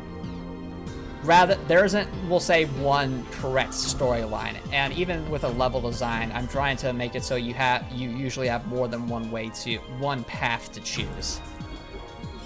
So let's say you get to a fork in the road, then you choose, like, you would choose between two sets of, we'll say, 2 major areas to then go explore, and then you just branch off from there and branch until you reach your next major story point. And there would also be certain key items that would let you explore different areas or different little secret spots with once you obtain them. But going back to what Snowflake was asking, so I'm trying to get rid of non-replenishable consumable items. And in order to do that, I had to ask myself, well, okay, in a game like Dark Souls, they obviously put a lot of loot on the ground for you to pick up. And quite a bit of that loot is a non-replenishable consumable item. Let's say, like some kind of berry that cures poison, for example. And that works great for those games, but the problem is with the game I'm working on. I don't want non-replenishable consumable items, and there's only so many. And the other thing is, because of the way I'm designing the game, it'd be one thing if I just made a whole bunch of weapons that have slightly different stats, and that be the difference, just like in Dark Souls. But the issue there is I didn't want to go that route. I wanted to have, we'll say, fewer weapons, but have each weapon be really unique and have its own skill tree. And when each weapon has, we'll say, 20 skills that can each be upgraded up to 5 times, because each weapon has can be leveled up to level 100. Yeah, it makes you realize that you not only do you have to come up with unique concepts for weapons, but you also have to really think carefully about what niche each weapon is filling. But it also means you'd have less ground loot. So how do we resolve this ground loot problem, you ask? Well, by making it so that all like those passive stats are actually based off of collectible items you pick up in the world. For example, in my game, you could say pick up a random item, a specific item on the ground that would permanently increase your physical defense by, let's say, 2%. And scattered all throughout the huge, we'll say, different levels would be some of those items. And the idea being that over the course of the game, if you really explore things, you can improve those, we'll say, passive defensive stats because you understand more of the world. To me, so it's kind of like sort of that slow build up from nothing to being really, really powerful. Does that make sense, Snowflake?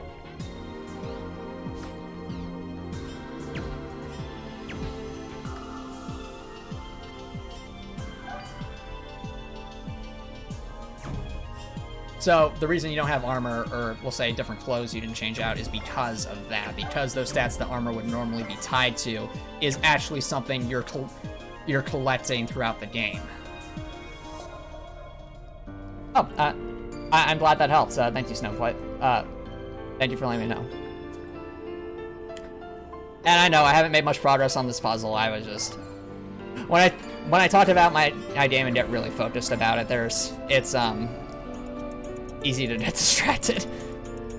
So let's look at this puzzle in earnest. We have to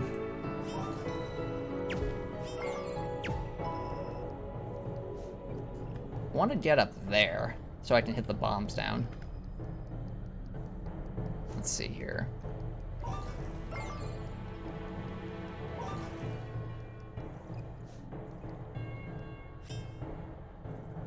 I wonder. No, that's not right. Oh, wait, this is a wave element. I see what we have to do. Okay. The reason it's called a Metroidvania, Copper Nicholson, is because Castlevania and Metroid were the games that famously implemented those level design concepts of getting key items that allow you to progress further in levels you couldn't otherwise reach. It's really it's great game design, and both games did it excellently in their heyday, and that's why it's called a Metroidvania. If you want a more recent example of a Metroidvania that was done brilliantly, I'd suggest you look into a game called Jedi Fallen Order. Because believe it or not, that game is a Metroidvania. It has many, many key items that lock out different levels, and the levels have those kinds of gating mechanisms with the different game mechanics you get over time. And I was blown away when I first played that game because I was not expecting it to be a Metroidvania, and then when I actually saw those mechanics, I'm like, yo. And also, hey, Dr. Spudnik, thank you so much for dropping by. How you been? And hey, Joe Zizzer, again, thank you so much for dropping by, guys. How are y'all doing?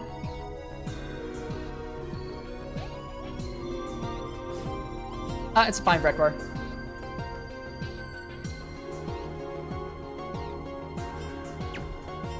So yeah, Dr. Sputnik, you've played, what's it called? You've played Jedi Fallen Order, I'm assuming, right? Alright, so we're going to hit this over here, and then like that. There we go.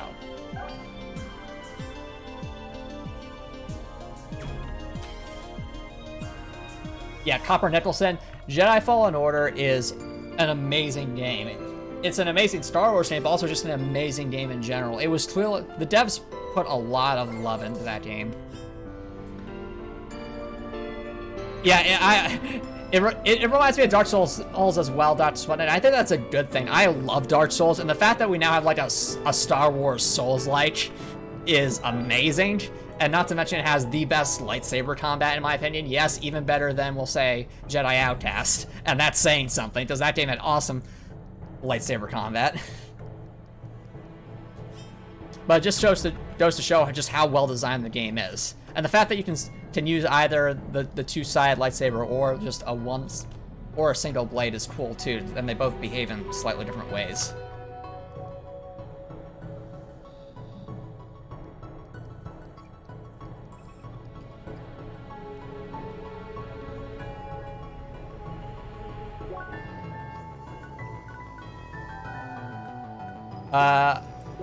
Good question, Snowflake. Do I consider the games where the main gameplay is to walk around and experience the world / learn a story a game? Yeah, absolutely. I'd say if it involves interactivity and a decision of some kind, I would consider that a game.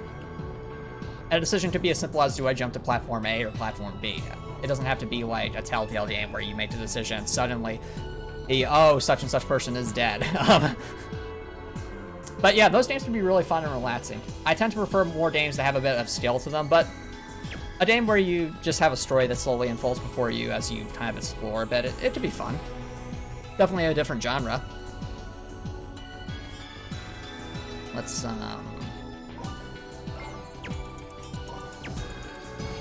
that is not what I wanted to do. Okay. Think.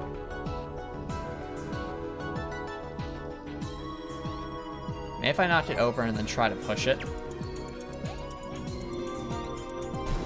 Ow. Not quite. Because what I need to do is break that.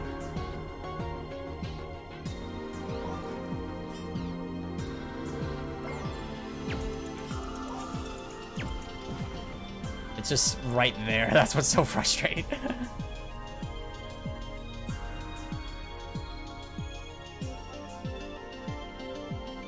It does, Copper Nicholson, but there's a story reason for that, and you'll see if you were to play the game. Or if you were to play Jedi Fallen Order.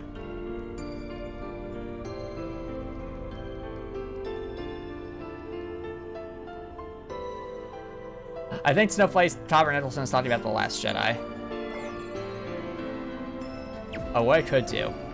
If I can get, like, right on the edge.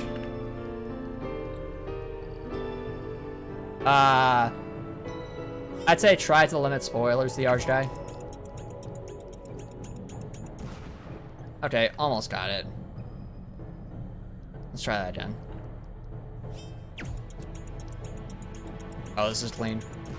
What? It won't let me put... Oh, right, it's a bit too high. Hey, Brekor, welcome back. We're still at this puzzle, mostly because I was talking about my game quite a bit. Got distracted. That's all good. I mean, this isn't a particularly difficult puzzle. It's just a... There we go. Oh, I could've just... I feel dumb. I could've just put it there, teleported it. Because the point of these puzzles is just to teleport this thing around with the bomb on top of it.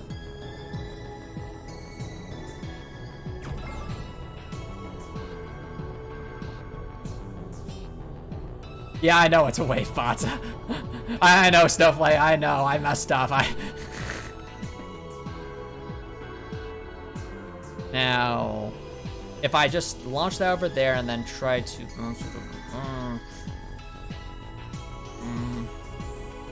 Oh, I would actually have time to set myself up here. I see. Okay. So we'll set up a electric shot and then try to bounce it. Try to bounce it around. Oh, no. Wait a minute. We can just wave it over there. That's easy. Yeah. Okay, I know what to do. That. And we're just going to do this. There we go. Now we can do what we need to do. We can actually, I just need to hit the fire. Yeah, if it works, it works, exactly. Snowflake. And now we can... There we go, now we're finally out of this run. Obvious boss fight is obvious.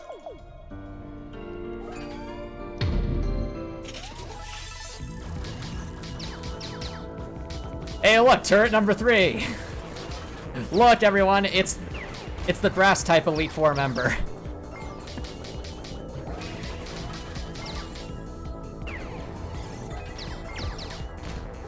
Spending power up.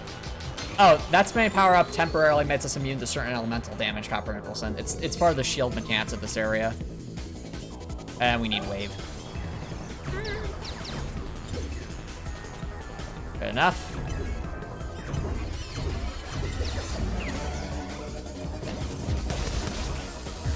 Oh, I don't think we're going one cycle of that. That's... Yeah.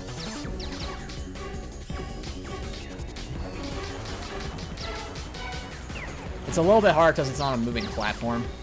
So it'll take us a little bit more time to... Actually, melee canceling might be better, now I think about it. Oh, the crowbar.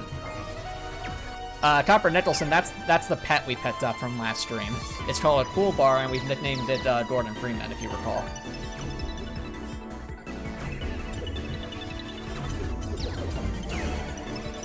Okay. Cancel.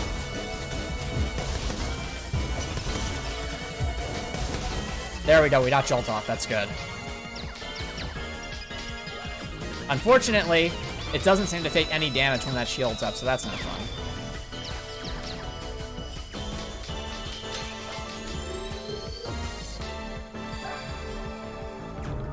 Okay, so in that case, I think melee canceling will be our best bet.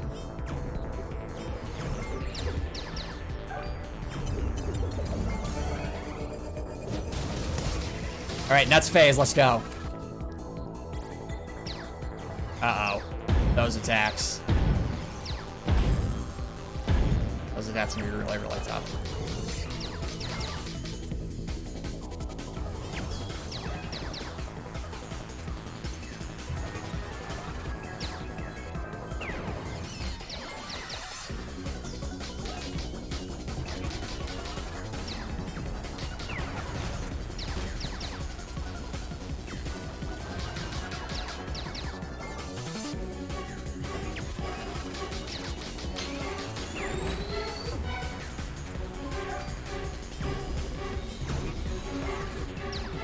Oh, right, we have to time this. Look, this is puzzles under pressure, chat. No! I missed it.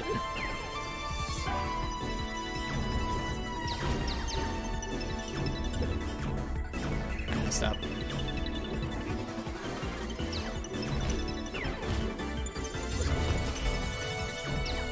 And it is really hard to line this up. Sandwich.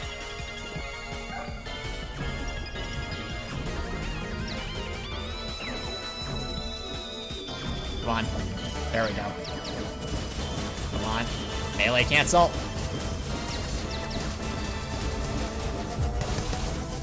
Alright. That was really solid damage, but it wasn't quite a one cycle, but that's okay. Now we just have to rinse and repeat.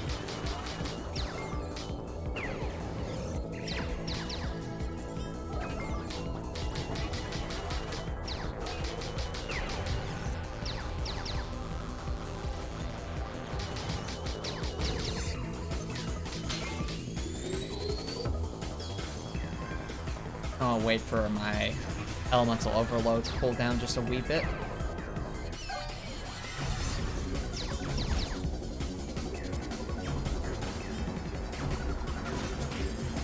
Now. Ah. That's okay.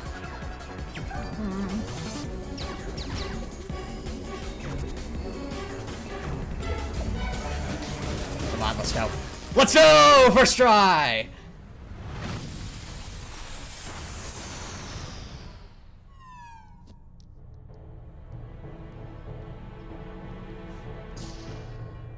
Yeah, we literally knocked it into the void. Leia was just like, this is Crossworld, yeet!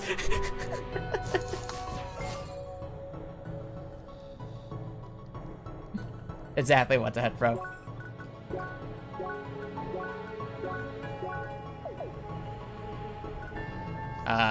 Oh, right. I forgot we have to go down. Yeah. Whoops.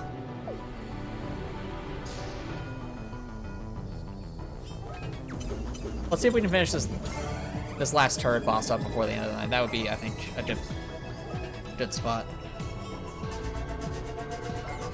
Now we're missing, the electric and ice mechanics. I don't think that's what I wanted. No! Okay, there we go. Gotta tap it in. No spoilers, Gretor, please.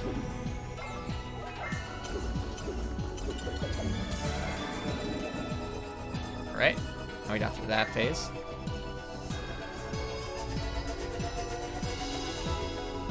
Okay, so we just have to... Oh, this is a timing one.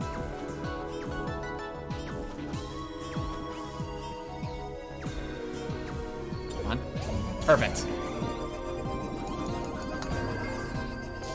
Let's go. That's scrub.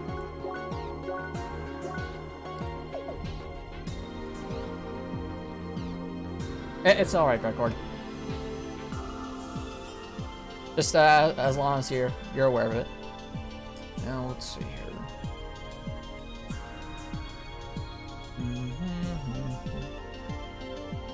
That'll move that down there.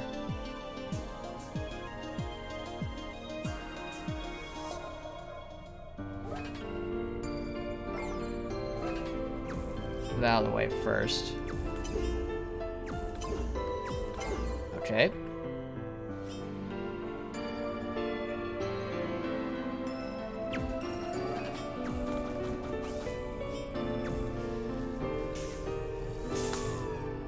Okay. That doesn't take me very long, though. Oh, I see. So we do that the first time. That's when I go back up. That's okay. Then we knock it back over. I see.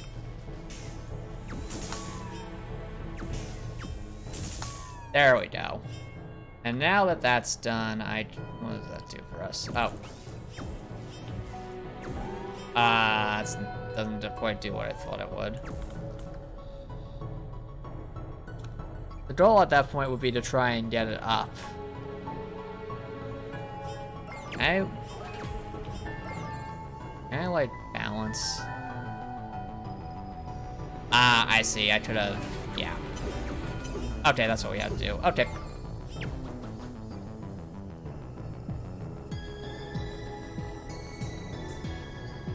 Oh, yeah. No, I agree, Stufflight. Some of the puzzles in this last dungeon can be a little tricky. It's not always inherently obvious. And there can be a lot of moving parts. But at the same time, I'm glad they didn't go, like, overboard with most of the puzzles. Because they very easily could have. No! There we go. And now I can... Let's go! That's some progress.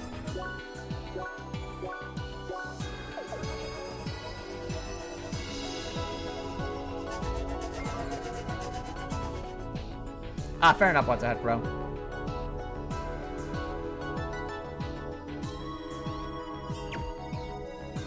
Now, let's see here.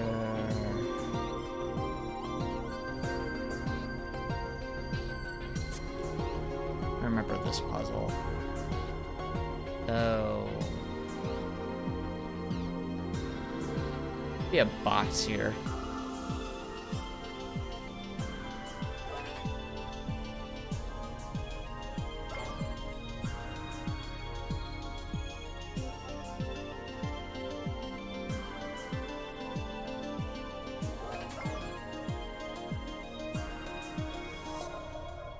I could always use the ice to try and get that spot posted. Yeah. You'll just have to focus on ice for now.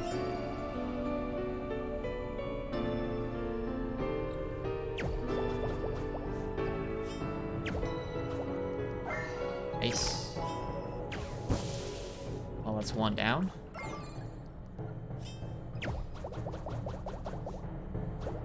But it does reset pretty quickly. I don't get respawn, so... There's something I'm missing here. Unless I can bounce that around. Oh, I can! Alright. Because I just have to time that very, very carefully.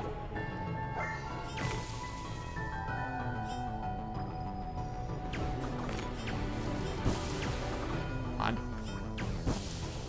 No! That was so close. I know what I have to do, it's just actually executing it.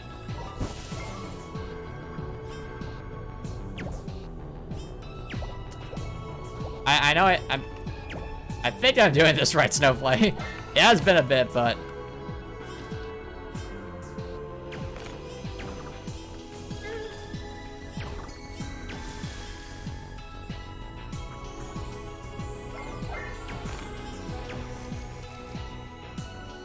I want to consistently do this. If I stand there and hit it like that. Yeah. I have to aim right there on that corner. Okay.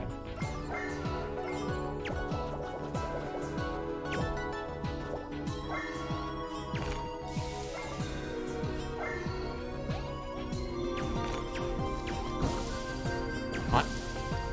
Let's go. There we go. Now we're through that, I can finally continue with the main part of the puzzle.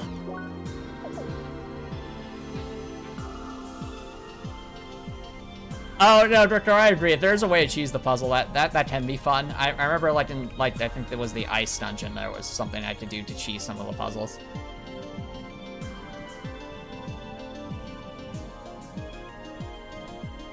Now, I'm trying to remember what we're doing. Oh, right, this is where we start using the magnets to move this around quickly. Move it around there, then we just knocked it in there, and that's it. Easy. If we can do it correctly, of course. Okay, boop.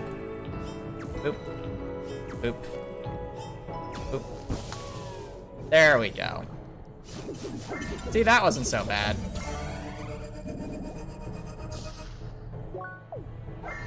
Now, the last single turret fight.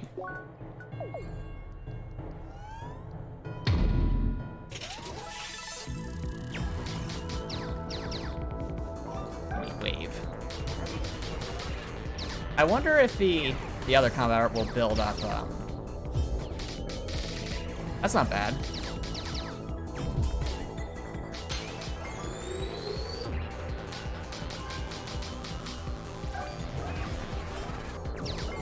Oh, right. Electricity. Nope. That way.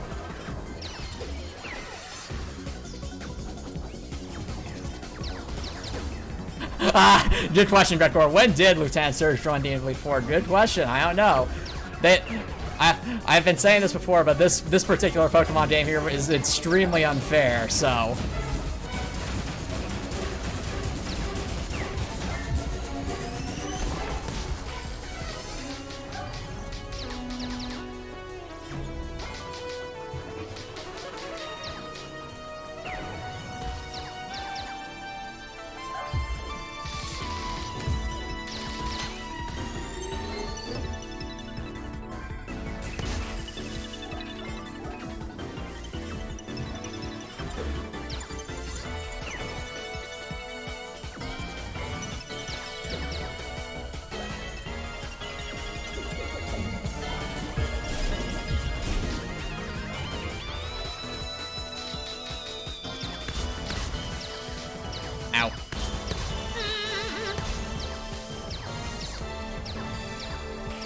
That was scary.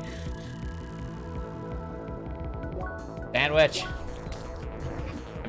It won't even let us sandwich.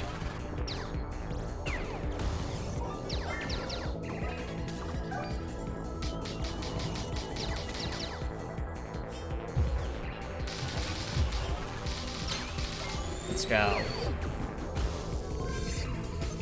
Oh, we gotta time this. Okay.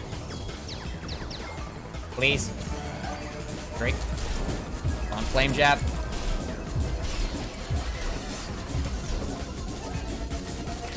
That wasn't as effective as I would have liked. We should have just spammed the wave melee, but it's okay.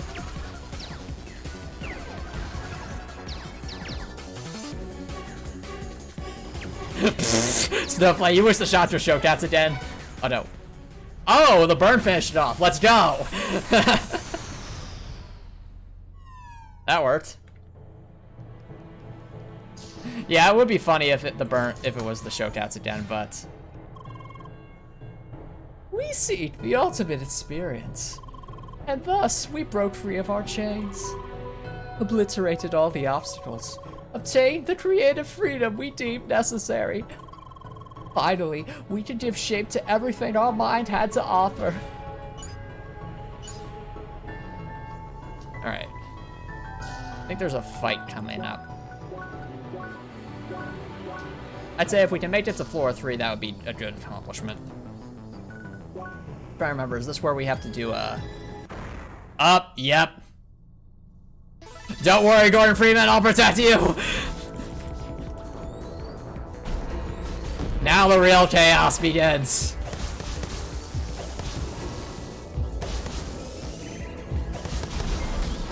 I can't believe I parried that. Yeah, Tom Nicholson. This is, Gotham is a game designer, so he's trying to craft the ultimate experience for a player, and Leia, of course, being the ultimate player, he's very invested in Leia.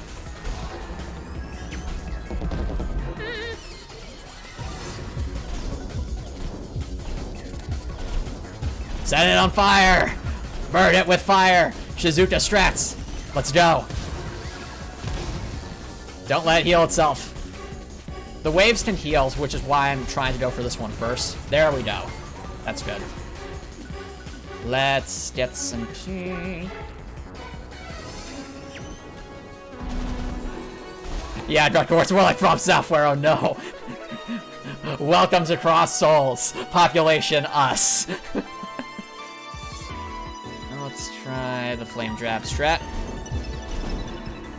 We're on fire and not in the good way. Sandwich me. Oh, we got lucky there. And we're out of SP. Okay. Time to build up SP. Ow.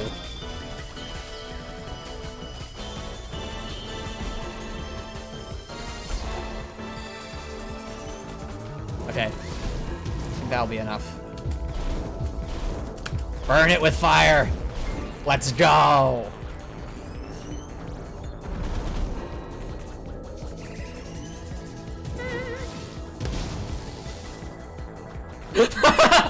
Oh, I did a stop ridiculous insane. Prosto all this time was just... I can't believe that all this time Prosto was just DLC for Skyrim. What are the odds?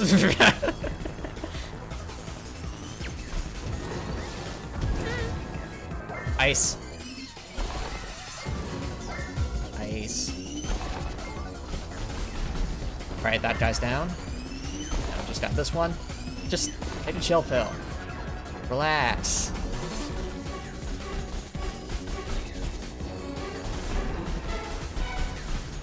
Grekor, isn't everyone basically a citizen of Skyrim at this point? I wouldn't be surprised if one of our ancestors was. Oh no. Plot twist, Leia was actually in a coma that wakes up in a mysterious cart. No! No, please, no. Well, also, this enemy is really tough. This is a very vicious enemy. Little dice. And we set on fire is the real question. Maybe with enough flame jabs. What it does is it has a bit of a randomized attacks, and then its attacks, as you can see, are just really, really rapid and vicious. Can it be jilted? It can be jilted. Time for hyper-aggressive Shizuka strats. The flame jolt strategy. Uh-oh. It's powering up. It's combining all the elements.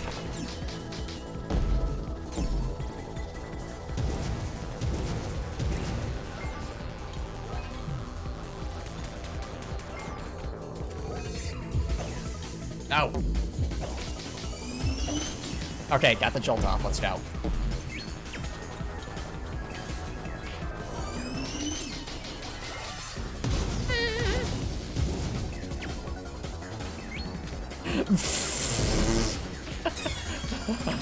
That should be a meme, honestly, Copper Nicholson. Just Leia in CrossCode. It fit perfectly because she's a silent protagonist. Well, a mostly silent protagonist. She can only say a few words. Oh, dear. On. This dice keeps using escape rolls.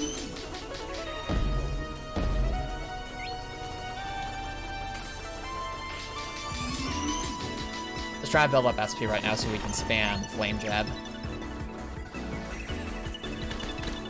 Ow.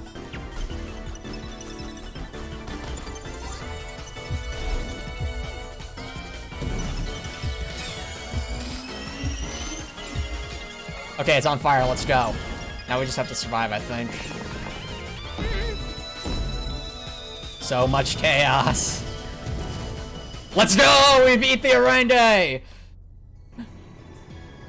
Hi! Or she gets pushed off the cliff. Yes, Grektor, yes. Alright. Let's go. Well, I think this is probably going to be a good spot to start wrapping things up, everybody. Or...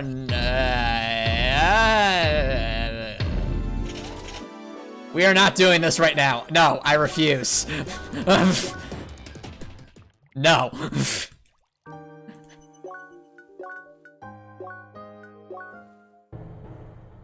Alright. I think this will be a good spot to start wrapping things up. Everybody. Listen, chat. I want to do this boss, but I just know that it'll probably take a while, and we're already past 9, so I should start to wrap things up. But I'm glad you all enjoyed it. Based off of where we are right now, unless like either this or the final boss gives me a lot of trouble, I expect Netstream to be the last CrossCode No EXP stream, or at least until the post-game DLC comes out. Yeah, Director, I'd say it depends on how these last boss fights, though. And, like, there's also another, we'll say, section of enemies coming up. And there's, I think, one final puzzle. So, let me double-check this map. No, it's just this one area. Okay. So, it depends how all of those go. So, if all those go well, Netstream could very well be the last CrossCode No EXP stream. Or at least the final one of the main game itself. Thanks, Snowflake. Hope you have an awesome night. So yeah, it's been quite the journey getting to this point, and it's been so... Yep, exactly, Snowflake, the huge puzzle. So what I would say, Direct War, is the most likely situation is either I beat the game on Tuesday, or if everything goes well, or Thursday if something really slows us down. But yeah, thank you all so much for your support. I really do appreciate it. It's really hard to believe that I started this challenge run all the way back at the end of July of this year, and right now we're in like the second week of December, and we're still playing CrossCode. But I mean, CrossCode is a long game, and I love that it's a long game because it's just so good, and the fact that it takes such a sizable chunk of time to complete. I mean, like right now we're past the 70-hour mark on this playthrough, so yeah, from the bottom of my heart, thank you all so much for your support. If you're here in Twitch, we will be doing a raid, so feel free to switch around, to stick around for that. But if you're watching on YouTube, please consider subscribing on YouTube. It's free. You can always change your mind later, and it's a great way to show support. If you're watching on YouTube, I hope you have an awesome night.